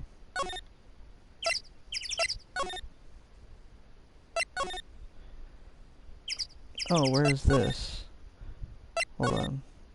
Oh, did you clicked all this stuff in the in the boat rental place? There's more stuff to click on? There's all sorts of stuff in there. Here's the TV. Oh, okay. He's hiding in the TV. Turns out he was a controller freak the whole time. Of course.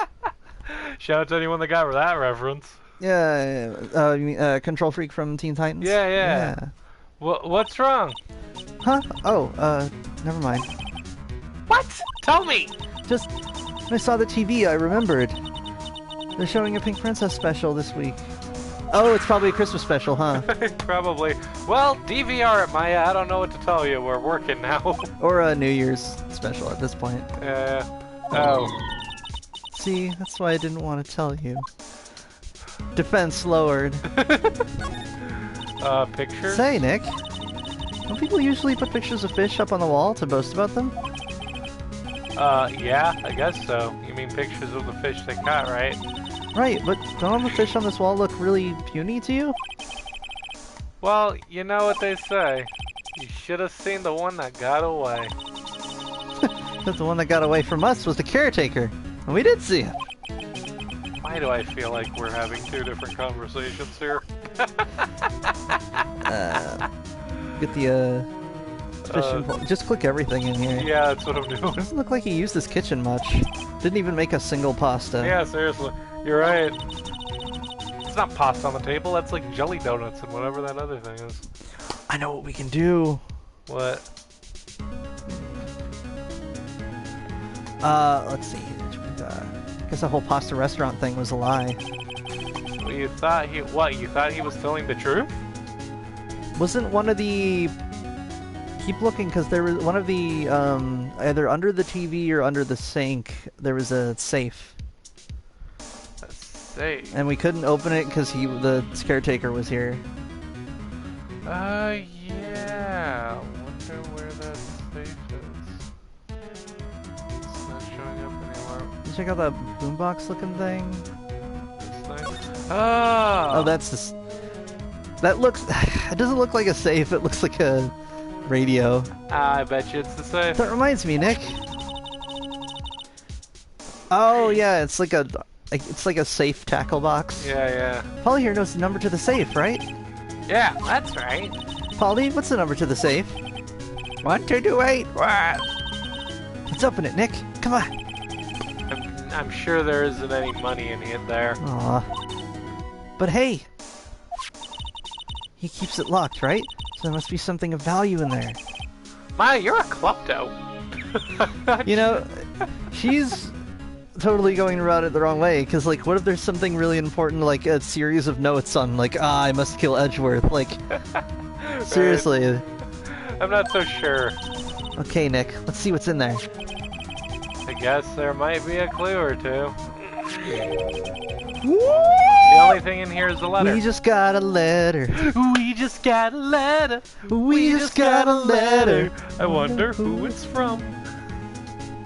A letter? That's my line. I know, but it's... Aw, boring. It just says we can get a discount on furniture if we accept this credit card. Opens the letter. It just says Metal Gear. I imagine it was written by Metal a dude Gear? with like a real gravelly voice.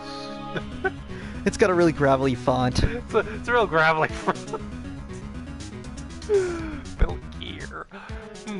There's no name or signature on this thing. It's handwritten in very precise, clear letters. Get your revenge on Miles Edgeworth. Edgeworth! Nick! Why would... Oh, snap! Oh! Do you think Von Karma tried to get Miles Edgeworth, like, killed, or not killed, but, like, he tried to get him, frame him for a murder, and, Nick, why would Mr. Edgeworth's name be on here? I don't know, Taylor. I mean, I have a few guesses, I just want to leave it... Yeah, how should I know? I'm going to read the whole thing. All of it, every last bit of it.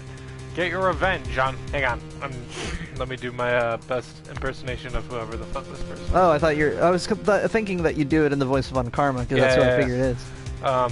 Get your revenge on Remember, Miles it's low, Edgeworth. and it's, like, always demanding stuff. Get your revenge on And bring it up a little bit. Get Gotta your push some air out of here. Get your revenge on Miles Edgeworth. There we go. Yeah. It also says, this is your last chance. Now is the time to get revenge on the two men who ruined your life. The rest of the letter goes on to describe the murder plot in detail. How to kill Robert Hammond and frame Edgeworth. Calling Edgeworth out I to the just lake, thought of something. getting on the boat, firing twice. What? I know how it's connected. Huh? Okay, so the old guy, he's Yanni Yogi. He's the guy who got away. Yep. But the reason why he wants revenge on the kid, or on Edgeworth, who was a kid at the time, is because the day that day they go onto the elevator. Yanni has the gun, I guess. Yeah. And it's Edgeworth's dad, and Edgeworth, who's a kid. He's just a kid. He starts playing with the elevator buttons, so he hits like all the buttons, and it takes them forever to get to the floor they're going to. While they're taking forever to get to the floor they're going to, the earthquake hits, the elevator stops, and so he blames, and like they get all panicky and stuff. Someone shoots the dad, but at the end of it all, Yanni blames Edgeworth on messing with the elevator and getting them stuck in there because they were there the whole time. Yeah? That's my theory. That's your theory? Well, let's see how it plays out. This is exactly what I figured out today in court. It's all here, in perfect detail. What do you think it means, Nick? I don't know, but I have this theory. Basically, Basically what Taylor just said. yeah. I don't know, but it looks like these are instructions for that caretaker. When he killed Robert Hammond and called out Edgeworth, he was following instructions. But who could have written that letter? And who do we know who has such a specific handwriting style that looks like a 17th century gentleman? Looks like it was written with a feather. Looks like it was written with a quill. It's written by... It's like one of those CSI things where it's like, oh yeah, it was written in an ink that's like very rare. Right. I love the... There's Jeff and John in System Mastery. They talk about Sherlock Holmes and how like it's not just Sherlock Holmes. His powers of deduction come from two main things. One, that he has the ability to zoom in on people's like outfits and notice tiny details, like with like super better than 20/20 vision. Right. And two, that he's just really that he's very lucky because everyone in London decides to every criminal in London decides to take like a path down a certain alley while they get a certain kind of like nail on their shoe or whatever. Excuse me. And so it's like, you know, imagine how difficult it would be for Sherlock Holmes if like someone like, you know, got up that day and went directly to the house of the murder scooter and then like walked down like a bunch of cobbled streets or whatever, instead of like down a certain dust alleyway that they get a certain kind of clay stuck to the side of their shoe. Because that's actually how it is in a lot of CSI shows, where it's like, ah, yes, they wrote this message in paint. What kind of paint? Well, it's just paint. But like in the show, it'll be like, ah, yes, well, there's like a handful of places this could be from. Oh, wait, this was using like an old paint can, so old that it's got like lead, which means that it must have been used from like this one or two warehouses. Right. Like, does no one use like generic products in like an elaborate scheme? Apparently not. The funny thing is that, like, a lot of them seem like, what's the word? Really, like, schemy and stuff, when you'd think that the majority of, like, CSI cases, like, would be the ones that aren't immediately obvious, but still, like, aren't covered up. You know, crimes of passion kind of deal, where it's like, ah, I killed someone, and then I did my best to, like, bury them, whatever, but they didn't consider, like, all the little details along the way. Right. Where it's, like, it just adds up. Yeah. It's your line. Oh, what does this mean? What does it mean? Get revenge on Miles Edgeworth. Look, I don't know, okay? But one thing's for certain. This ain't a pasta shop. This sure as shit ain't a pasta shop. Dude, look, we found we had come to investigate the boathouse. There was not a single spaghetti in there. Sorry, spaghetto. A spaghetto? Spaghettio? I don't know. No, a single spaghetti is, I think it's called a spaghetto. Huh. Yeah, a spaghetto. You ever had SpaghettiOs? No, I have had spaghetti though. Me neither, but I don't think I would like SpaghettiOs. But I like spaghetti pretty okay if they're just like covered in meatballs. What? This letter is an amazing clue. This letter is an amazing clue! That's just what I was thinking. And meatballs are great on spaghetti.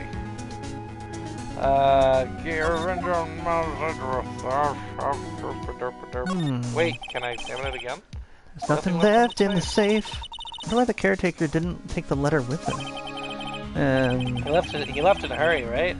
I don't think he even came back here after the trial. Yep, it's all adding up. You think Phoenix Wright ever goes to any of those Street Fighter tournaments?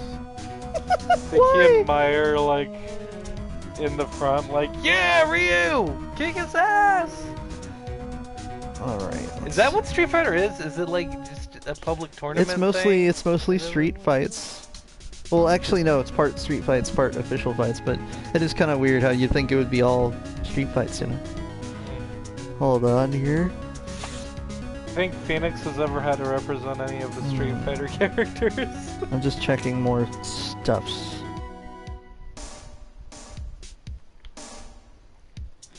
I like this music.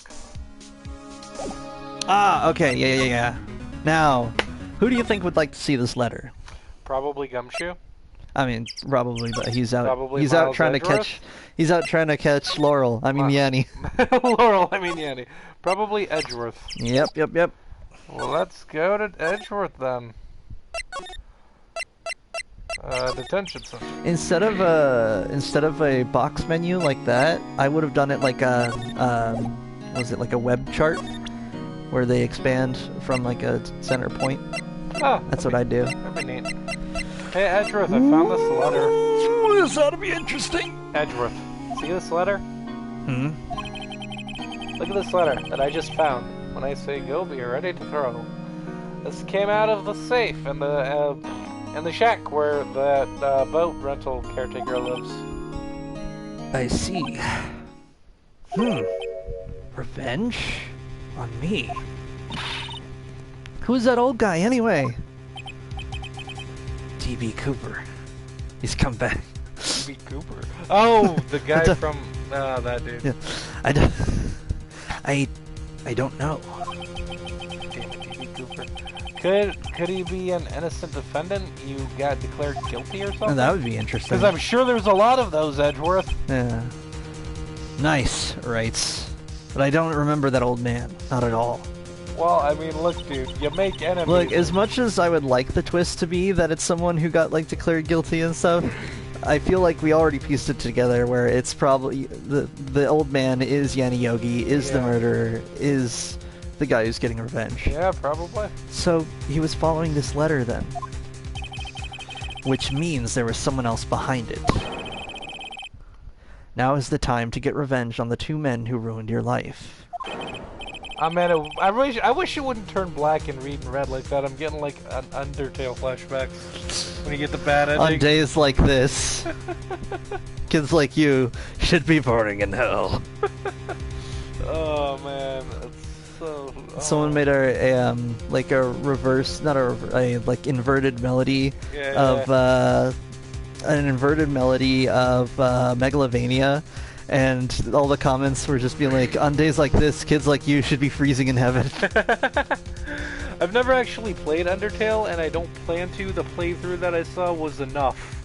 It's pretty good. It's a pretty good game. There's no way that I could beat Sans if I did the bad ending, and I wouldn't want to do the bad ending. Yeah, no, you're not supposed to do the bad ending. Undertale is one of those games where, like, I would play it once, I would do the good thing, and then I would delete it before, like... But before I got the urge to do bad stuff and freaking Chara popped into my computer like, I'm watching you sleep! Oh no. Isn't there like an Easter egg if you set your name as Sans? Because if you set your name as Kara, then it activates like hard mode or something. Yeah. But like, it'd be really nice if they added an easy mode where like you could do that for your second like playthrough just to get the like perfect score where you make friends with everyone. Right. Because even if you do if you try to get the good ending where you don't kill anyone, the problem is you can still end up not getting the best good ending because you're supposed to make friends with everyone. So if you forget to if you get to talk with like Papyrus like one of the other times, then you gotta start again. And I'm like, oh, why doesn't this game have? They really should have a thing where you can like where at the end, if you get the good ending but not the perfect ending, where you can just like hit a button and you'll just use your magic powers to get to the earlier state. Right. Just like there, use your powers and like load me. Like a last checkpoint that you could load. Yeah, just load me back into that wintry town, and then I'll hang out with Papyrus and Sans. It'll be great. Yeah. Sans, I keep finding these letters in your mailbox. I got this little like plus sign and a circle on them.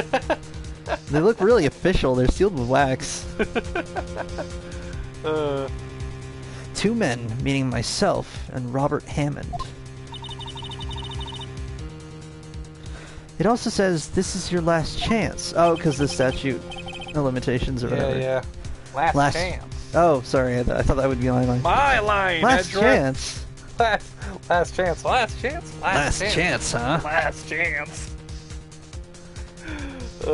Last chance is just because to like a chance you Pokemon. Bruh, that would be the name of my like rickety inn in the corner of the Pokemon world. Like before you get to the frontier, it's called the Last Chancey. The Last Chancey. Oh man, I dig it. That would be my jam, and it would have like way too many ghost Pokemon in there. I told you about my theory about ghost Pokemon, right? Did you? Probably. That every Pokemon has, even if they do or don't actually eat other Pokemon, every Pokemon has like a biological niche where, you got water Pokemon in the ocean, you got grass Pokemon in the grass, and along with the bug Pokemon, you got flying Pokemon hanging out in trees, that sort of thing. Yeah. And then you got like exceptions, like there's not a lot of natural places where an electric Pokemon can hang out, so usually they're just in the same fields as other Pokemon. Right. But with ghost Pokemon, I imagine that they actually prefer areas that seem spooky, which is why in a world like Pokemon, where like you'd think that because it's like a post-scarcity society, there wouldn't be like decrepit houses or like empty like villas or whatever sitting around. But Right. I imagine that there's actually like a law or an act in place where if a house lies empty for long enough, the Pokemon get to just claim it. Huh. Which is why you find these old houses filled with ghost Pokemon, because that's just where they live. Like, that's their natural habitat. It's got to be X amount of spooky. That makes sense. Yeah, it's got to be spooky. Dude, Pokemon gets really surreal with some of its Pokemon. Like, Go on. like weird and spooky. Like, some Pokemon were straight up human at one point. Oh yeah, that And was some the concept Pokemon behind were Gengar. straight up living humans at one point. Yeah, like some. I think there's one Pokemon that's like a sarcophagus, and it was like a human that just kind of died and became a sarcophagus or something. There's a sarcophagus Pokemon. I think my favorite like spooky one is probably Spiritomb, because it's basically just a big rock with like a rune on it that where the ghost kind of just flows out of the top of it into like a weird vortex with a mean face on it. Oh yeah. Like stat-wise, it's okay, but Pokemon-wise, it's one of my favorite Pokemon designs because it's called Spiritomb, and its description is something really foreboding. Like, what is it? It was like a series of 100 sinful souls that were like bound into a rock by like a group of monks. See, that's when Pokemon becomes too much for me. Like, look, man, I'm over here wanting to like capture my fun little monsters and like have friendships with them and get into fights with them, and you're over here like, oh, by the way, this Pokemon is like 1,000 evil souls bound to a rock. Like, okay, I don't need that. I'm putting that back in the ground. Put that back in the ground. This Pokemon here was a dead kid. It was just a kid. The funniest thing about and then became a ghost. Here was a thing I did back when I was playing. What was it? Pokemon Ultra And then Sun. there's shit like Drowsy, who I think like kidnaps it's like children. Yeah, eats dreams and stuff. Drowsy's kidnapped children. So is like Drifloon, only according to its description though. Look, man, when Pokemon, where it's a situation where it's like a dead human girl child or whatever, that's spooky enough. But then when the Pokemon themselves like become, if you can't trust the Pokemon creatures, yeah. That's why I would never leave my child home alone with a Drowsy. Yeah, there's basically like two Pokemon. Okay, I'm gonna extend my reach and say to stars above. I'm gonna add Drowsy only if it's that specific kind of Drowsy. If it's otherwise just like a regular like psychic tapir thing that just wants to like sit in some mud, then fine.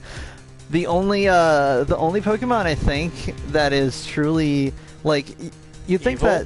you think that like Darkrai or something would be evil, but it's like that's supposed to manage like nightmares or whatever. You think what is it? The one that's like the anti-universe one. It's got like 6 legs and like wings. Oh yeah. I can't think of it right now. That one, like you think that one would be evil? No, but honestly, the closest you can get to a Pokemon that's actually like evil is I would say is Malamar, because Malamar it evolves from a little squid Pokemon, and it's the only Pokemon that like in the anime was its own villain. Like often, no matter what kind of Pokemon you have, it's like a product of its situation. Whereas Malamar like showed up and became its own prime villain for like 3 episodes. What did he do? Like it actually like set up henchmen by using its psychic powers, so it would mind control someone to like pretend to be the real bad guy when it was behind the scenes. Oh, that's spooky. Yeah. So like it's up there in like Pokemon that like actually could be like just villains in their own. Pokemon is so creepy. Look, man, I feel like Pokemon should look more like the world of Fallout than what it does in the anime. So you got Pikachu, Meowth, Droog. It's just a Deathclaw. Oh man, the only thing that can find the only thing that Deathclaw fears, and it's just Beware. Man, Beware is hilarious. I don't know if I've mentioned that on the show before, but Beware is one of my favorite Pokemon because it just has crazy good stats, and its ability is that it takes half damage from contact moves. It takes double damage from fire moves, but basically, unless you're fighting a fire Pokemon, you're good against most of anything, because like most of it's like very few weaknesses are, one of its main weaknesses is flying type moves, but most flying type moves make contact, which means its only vulnerability it isn't vulnerable to. And on top of that, it just has really good stats, and it can learn like Thrash, which is like hilariously powerful. Right. And because it's a normal fighting type, it gets the same type bonus to that move. So anything that isn't destroyed by Thrash, like say it's fighting say it's fighting like a ghost Pokemon, you're like, oh, okay, so I can't use Thrash, I can't use Close Combat, two of the most like powerful moves you can teach it. Guess what? It can learn Aerial Ace, which always hits. It can learn Aerial Ace. It's a bear, and it can use Aerial Ace. It just jumps up into the air like a ninja and like flings its arms around. It does a backflip. It's amazing. It's hilarious. I just love that you can teach this bear a flying type move.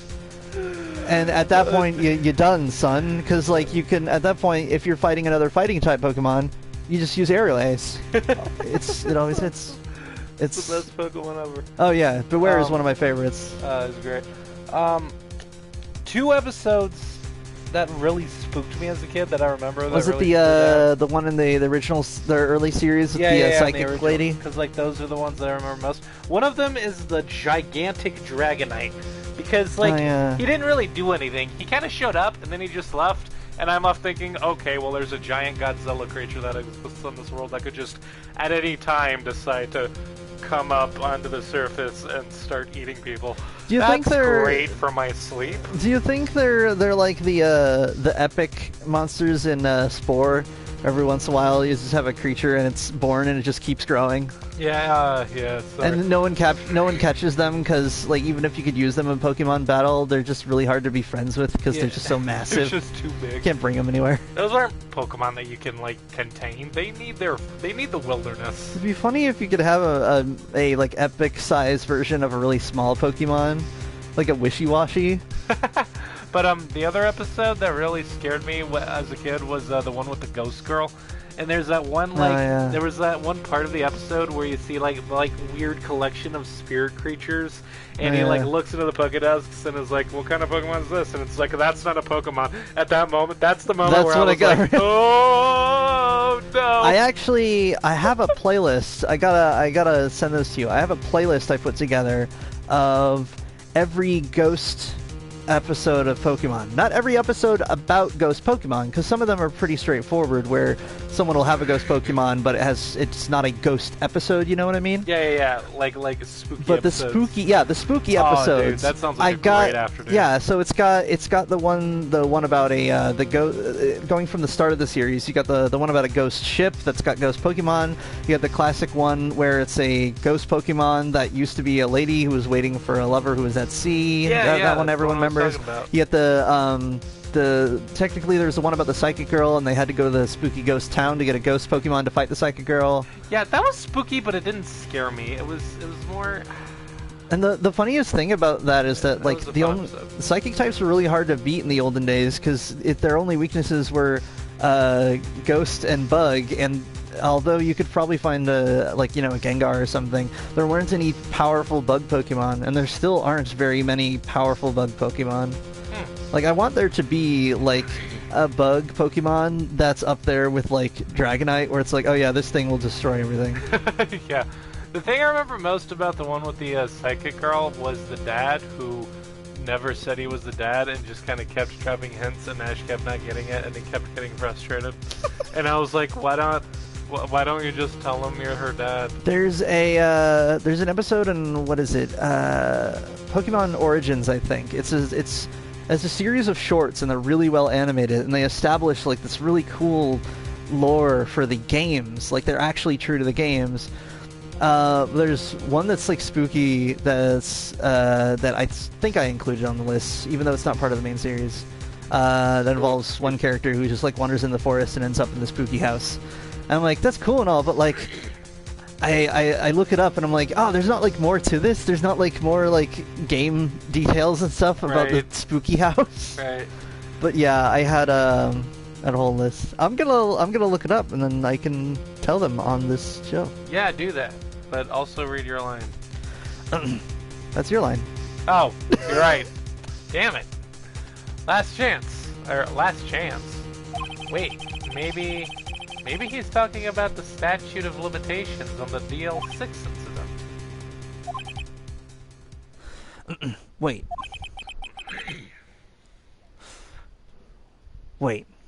That old man. He played 10. He played knick-knack on a hen! He played knick-knack on a... You played knick-knack on a ham, huh? with a knick-knack paddywhack. Give a dog a bone. Give a dog a bone, huh? Puts on sunglasses. This old man will come rolling home. I got a... You know what's funny? Let me see here. Oh, and I also tried to make a list of haunted residences in Pokemon, but it was kind of hard to do. But yeah, there's basically let's see here. Okay, so we got the Ghost of Maiden's Peak, we got the Sabrina arc, we got Ship Full of Shivers. These are all the episode names, so you'll be able to look them up. You got the Ekritique episodes, which is the Johto League episode 183 and 84. Ekritique is one of my favorite places. It's the ones with those two big Pokemon towers. It's the origin story behind the big three doggos. Right. And I love it because it's like one of the oldest towns in Pokemon. It just has a lot of feel to it. Let's see. Take This House and Shup It. It's from Advanced Generations, I think. Fear Factor Phony. I forget which one. There's Drifloon on the Wind, which I don't think is actually a spooky episode. I did include it, though. Malice in Wonderland, which I think was one of my favorites, because that's the one that has a Mismagius. And every episode there's a Mismagius, it ends up breaking the normal Pokemon rules, because instead of being oh, I'm a ghost Pokemon, I can go through walls and stuff, it's oh, I'm a ghost Pokemon, I will send you to a dream dimension, and then things will get wacky. It gets way more creative after that. One of the times that you see, one of the times that they encounter a illusion caused by Mismagius, it was they show up and it's what is it? Not Lusamine. What's her name? One of the Elite Four, an illusion of her, and then she sends out a Pokeball, and it shows an illusion of Rayquaza. And so they get in a theoretical fight of what if what's her name from the Elite Four had captured a Rayquaza and got this ultimate battle. And I'm oh wow. Oh, it was exciting. It's funny because it's part of the background fan theory of I can never remember her name, but she wears a black coat and she has blonde hair, and it's on the Pokemon card, one of the Pokemon cards for Rayquaza. It's something's Rayquaza, and it has her face on it. And even though officially none of the Pokemon trainers outside of I think Red is supposed to capture Rayquaza, she's kind of the fan favorite for people who would be capable of it. How many games does Red show up in? Because I know he's in the very first generation games, but he's in the very first generation. And I think he appears in various battles throughout a lot of the other games. Amusingly enough, he actually shows up in the Let's Go Pikachu games. Okay, question. Which is especially funny because your rival is both Gary and Red. Okay, question though. Does Red talk in any of the other games? I don't think he talks in the other games because you're playing as Red. Yeah, but I mean, he never talks when you're playing him, but when you're playing a game where you're fighting against him, then does he talk? I think he just gets an intro line. Huh. But yeah, you don't get a whole lot of dialogue. But it would be amusing. Just didn't talk. It would be legendary if he showed up in the Pokemon Sun Moon series. I mean, I'm pretty sure they're on their next series already, but it'd be neat if he showed up, just because they'd be establishing a canon of, oh yeah, this is a world where Ash has encountered a bunch of the legendaries, but the only person who's actually gotten close to capturing legendaries is this one guy who's actually legit really good at it. Right? Oh man, you got to see the episode of the Pokemon Origins where they discover that an alien threat was narrowly averted by a dude in a spacesuit riding Rayquaza and getting into a battle with Deoxys. That sounds amazing. That's so good because it's my favorite thing about it is how it's they set up where the line of mundane is, where it's oh yeah, we live in a Pokemon world, that's fine, and then it's oh yeah, we got this top secret footage from one of the satellites. And it's this alien thing flying towards the Earth at high speeds, and then this sky dragon pops out, and if you look real closely, you see that someone's riding it, and I was like, oh. Oh, that sounds That awesome. is how you do a high-level Pokemon battle. That's what it is. That's It like sounds fate amazing. of the world right there. Oh, I'd love We'll to we'll see watch that. that after this Yeah. show. Yeah, I'd want to watch that. What is it? Do you know who he is? There's a guy writing Rayquaza? Yogi. Could he be Yogi? So Look, if you want him to show up to the court, you got to get some really delicious picnic baskets. I was just gonna say. He's out hunting picnic basket. Hey, Yogi, boo-boo. suspect in the DL6 incident, the one who was found innocent. His accomplice, Boo Boo. Boo Boo is the gun. Yeah, Boo Boo's the gun. Okay. Yanni Yogi. Yanni Yogi was a court bailiff at the time. We just happened to be in the elevator. Oh, that establishes the connection. Oh yeah. That they were in the same circles because his dad was a prosecutor. Yeah. We just happened to be in the elevator together 15 years ago. 15 years ago would have been like when, like from now, would have been like when YouTube started. Yeah. 2005. Crazy. God, how old was I 15 years ago? If I was 25. You were 15 years younger, I think. Yep. Thanks, Taylor. Just stole that thought. I'm trying to do some math. The quake was incredibly strong. 25, 15, so that would have been 10. Is it weird that I've gotten to a point where I sort of forget my age? No, Well, because I do too. Like, I don't know, after you hit like, I don't know, 23 or so, you're just like, I don't know, I'll do the math on my birth certificate or whatever. Yeah, that did happen to me. But yeah, like 15 years ago, I was like 12. If anything, I gotta have... Dude, 15 years ago, I graduated high school. next time I have a birthday, I'm gonna put a big number on the cake. That way I'll definitely remember. No, because I was 12. I was thinking 2012. 2012 was when I graduated high school. I was 12 15 years ago, which means it would have been like in my first year of 7th grade because... No. Because I was in 8th grade when I was... when I was 13, I went into high school. I was 19 when I graduated. I got held back a year. I got held back in 7th grade. How old was I when we By met? that math, I don't know, when I was 15 years ago, I was probably reading one of those white books with the spooky art in the front that said scary good stories to tell in the dark. Oh, yeah. No, wait, no, that was elementary school, so I don't know. No, I was probably middle school at the time, but that's a vivid memory of mine. That and me going through a book about cryptids and then just comparing their heights. They'd be like, ooh, which one is the tallest cryptid?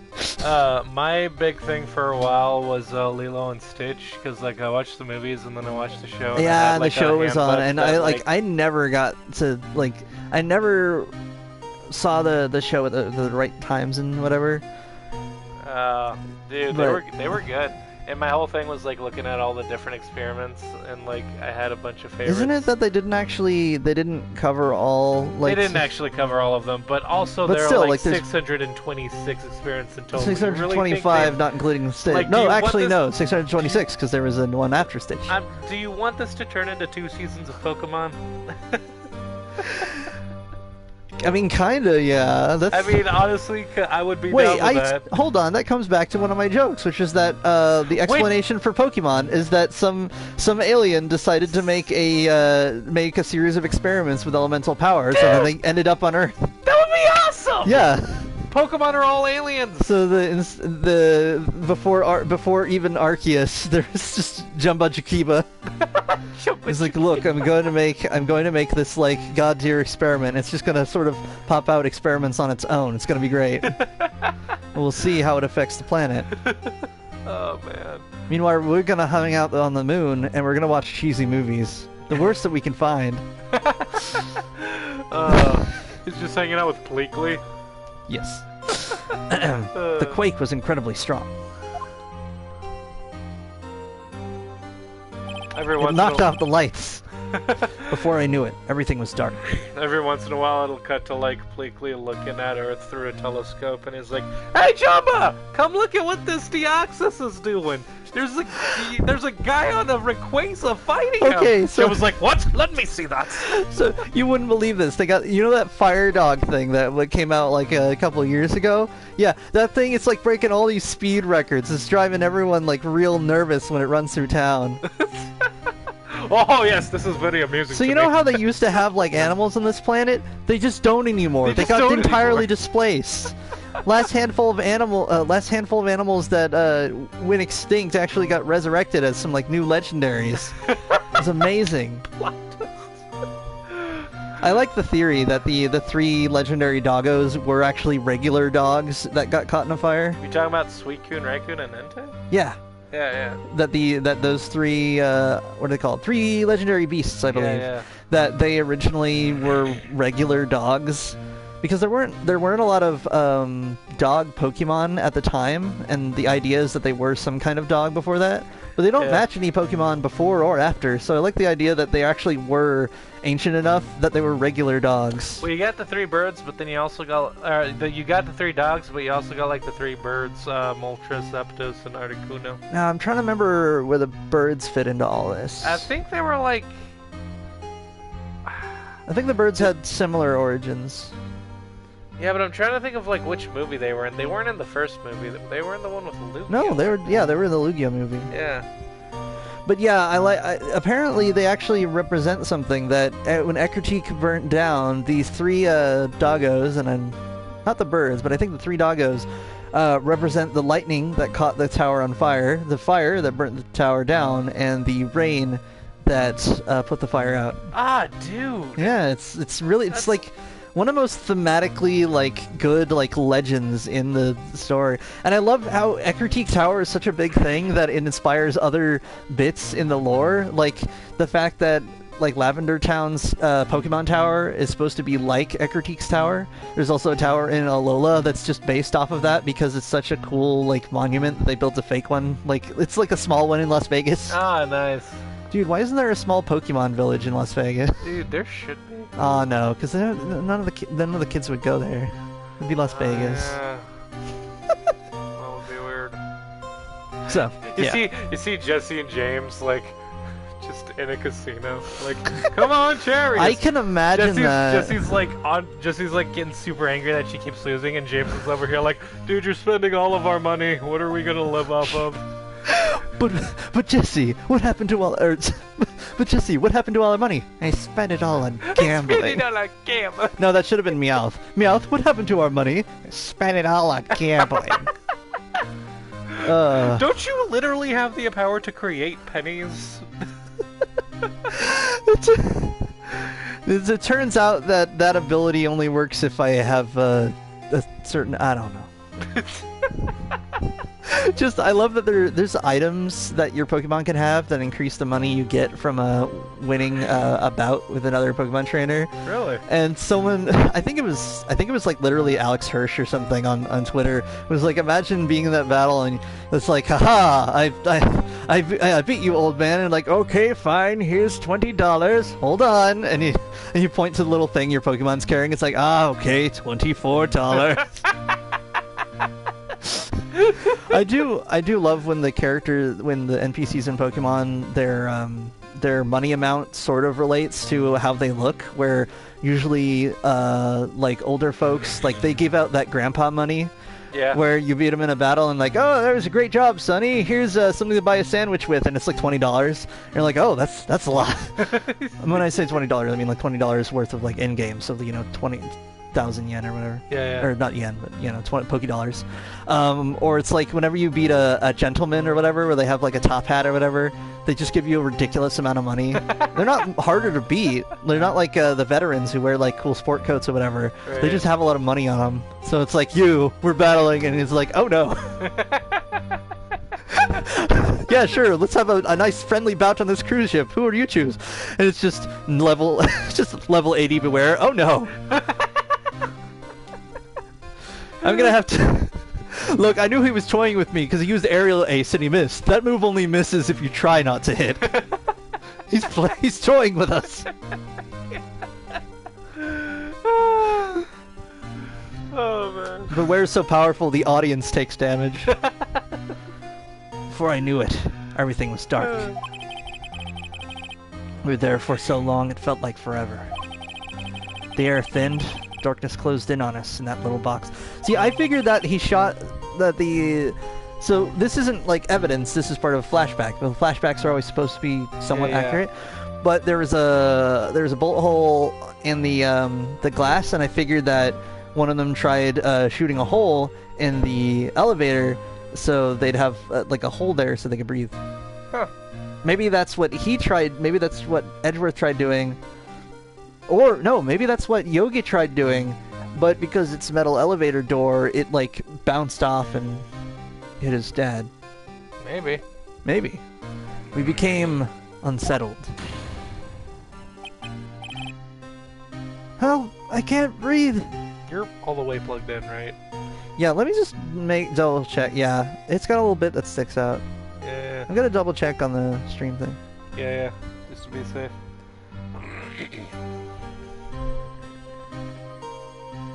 Did you know that... Back to my Pokemon thing. Did you know that Pokemon will show up in the anime before they show up in the games? Like, they'll often be like just a little bit ahead. Yeah, I think I heard that. Yeah, like Meltan showed up in the Sun and Moon anime, which is before the Galar region existed. You know what blew my mind was when I found out that Magmar evolved, but I can't remember what he evolved into. All I remember is thinking magnanimous. All I remember is thinking it was like the most metal fucking thing I'd ever seen in my life. Magmortar? And then I saw Mega Evolved Gyarados, and I was like, nah, that's the most metal fucking thing. No, come on. The most metal thing is obviously a Mega Metagross. It's super metal. Wait, look up Magmar's evolved form, because it's gonna drive me crazy. Wasn't it like... It was Magmortar, I think. Wait, look up... Okay, what? It was Magmortar, I'm pretty sure. Yeah. Magmortar. Magmortar. Yeah. It's a neat design. Yeah.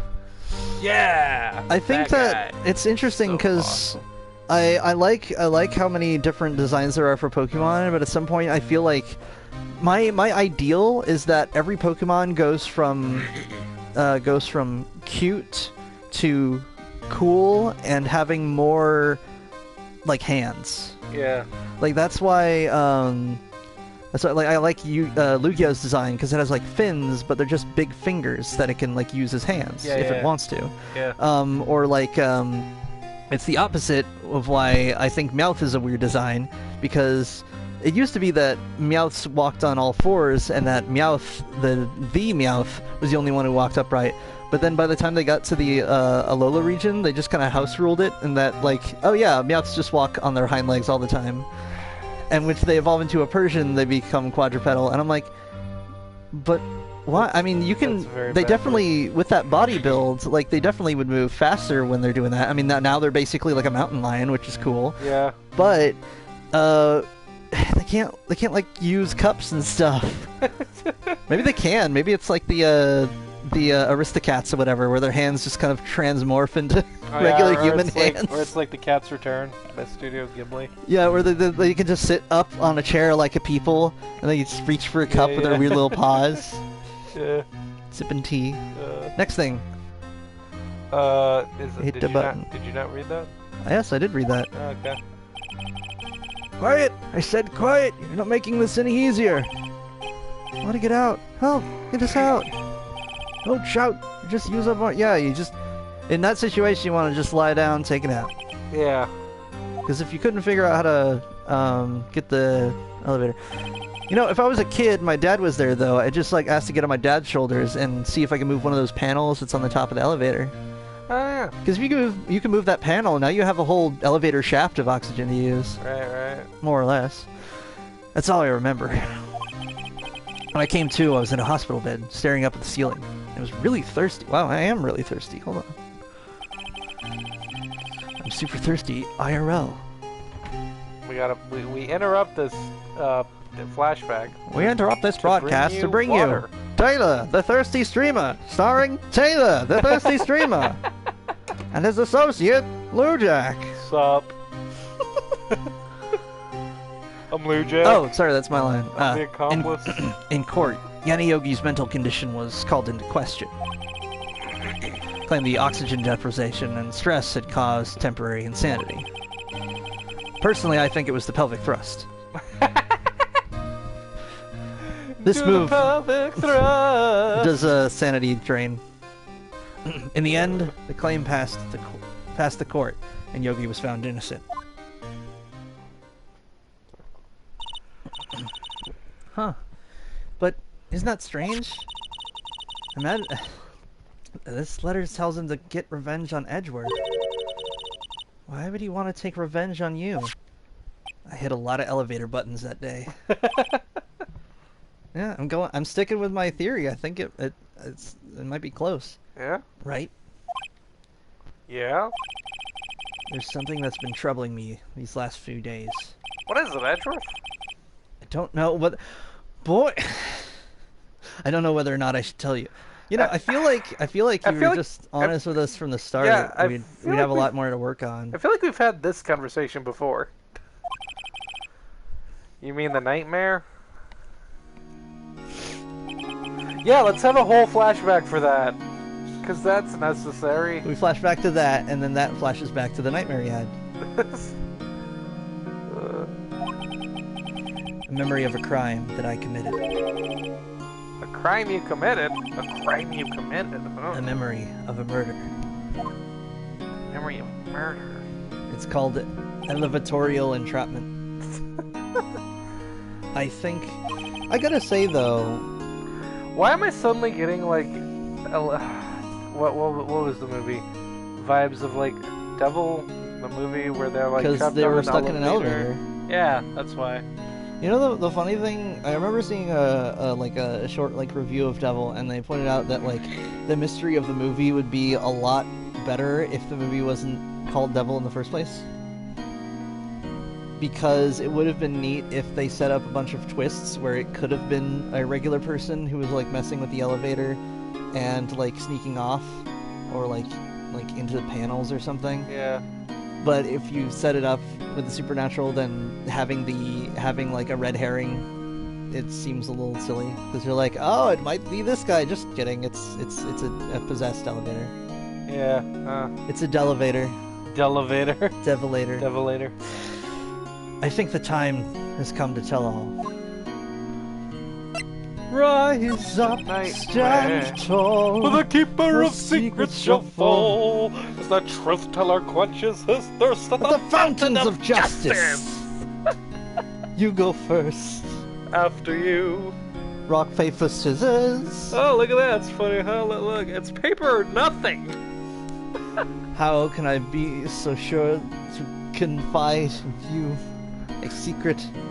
It's like how can I be so sure that my secret is worth confiding in you in comparison to your secret, which might be as boring as that shit. My standard of secrets is second to none. There are Nazis who would not believe what I've done. What was it? My secrets are... My secrets are massive. I bet I've got more. I'm a secret machine. I'm a secrecy lord. Sammy J and Randy, everyone. Check that off your bingo card. I saw Morgan in my head. I saw Morgan I saw him in my head. Morgan is not fine. Morgan is the opposite of fine. I made him up. Morgan? Morgan! The last 15 years, I've had the same dream almost every night, where I was wearing lederhosen and Nevada sour cream. What? It's really not important to the story. Wake up in a fearful sweat every time. You need some therapy, man. Yeah. What kind of dream? Like a TikTok dream? It's a dream about my father's killing in the dark. It's dark. Help! I can't breathe. It's so dark. Quiet. I said quiet. You're not making this any easier. I want to get out. Oh, get us out. Don't shout. You'll just use more oxygen. Gregory looks really cool. Edward's dad. I can't breathe. You're using up my air. Uh-oh. What? Stop breathing my air. I'll stop you. What are you? Stop breathing my air! No, Father. He's attacking Father. Oh. You see the pistol like. Oh. Oh, so his thought was that if he killed the dude, he'd have more air. He wanted. Edgeworth was trying to stop him from attacking his dad, but then he shot his dad. See, that's why that's kind of my one of the worries I'd have is like, oh, if it was gonna be stuck, then you could shoot the elevator. But then I was like, you don't know how long you're gonna be in the elevator. Yeah. I don't think modern elevators are that airtight. I don't think they're supposed to be. God, I hope not. Nah, they got a what's the word? They don't have that level of insulation on the door part. Right. I don't know if it was the evidence. I don't know if it was the evidence from that day in court or the bailiffs. In a daze, I picked up the pistol and I yeeted it. Yeeted it the fuck out of here. Oh, maybe he tossed it. Yeah. Oh, I don't know what to do for his internal. Get away. Get away from my father. Wag. Oh no, you shot Oldbeg. I was gonna say Oldbeg. How'd you get in Starring here? Oldbeg as Mr. Edgeworth. And with that scream, I wake. It's a bone-chilling scream. A scream that has rung in my ears for the past 15 years. Jesus. You know, I thought that it would involve him trying to shoot a hole in the elevator, so this time I'm not entirely correct.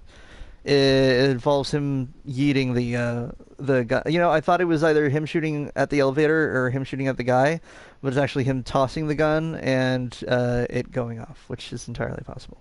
Yeah. But it's just a dream, right? Right? But that was just a dream. Wait, and I'm still in a dream. Snake Eater! I always had that little, like, that Bond ballad wow at the end.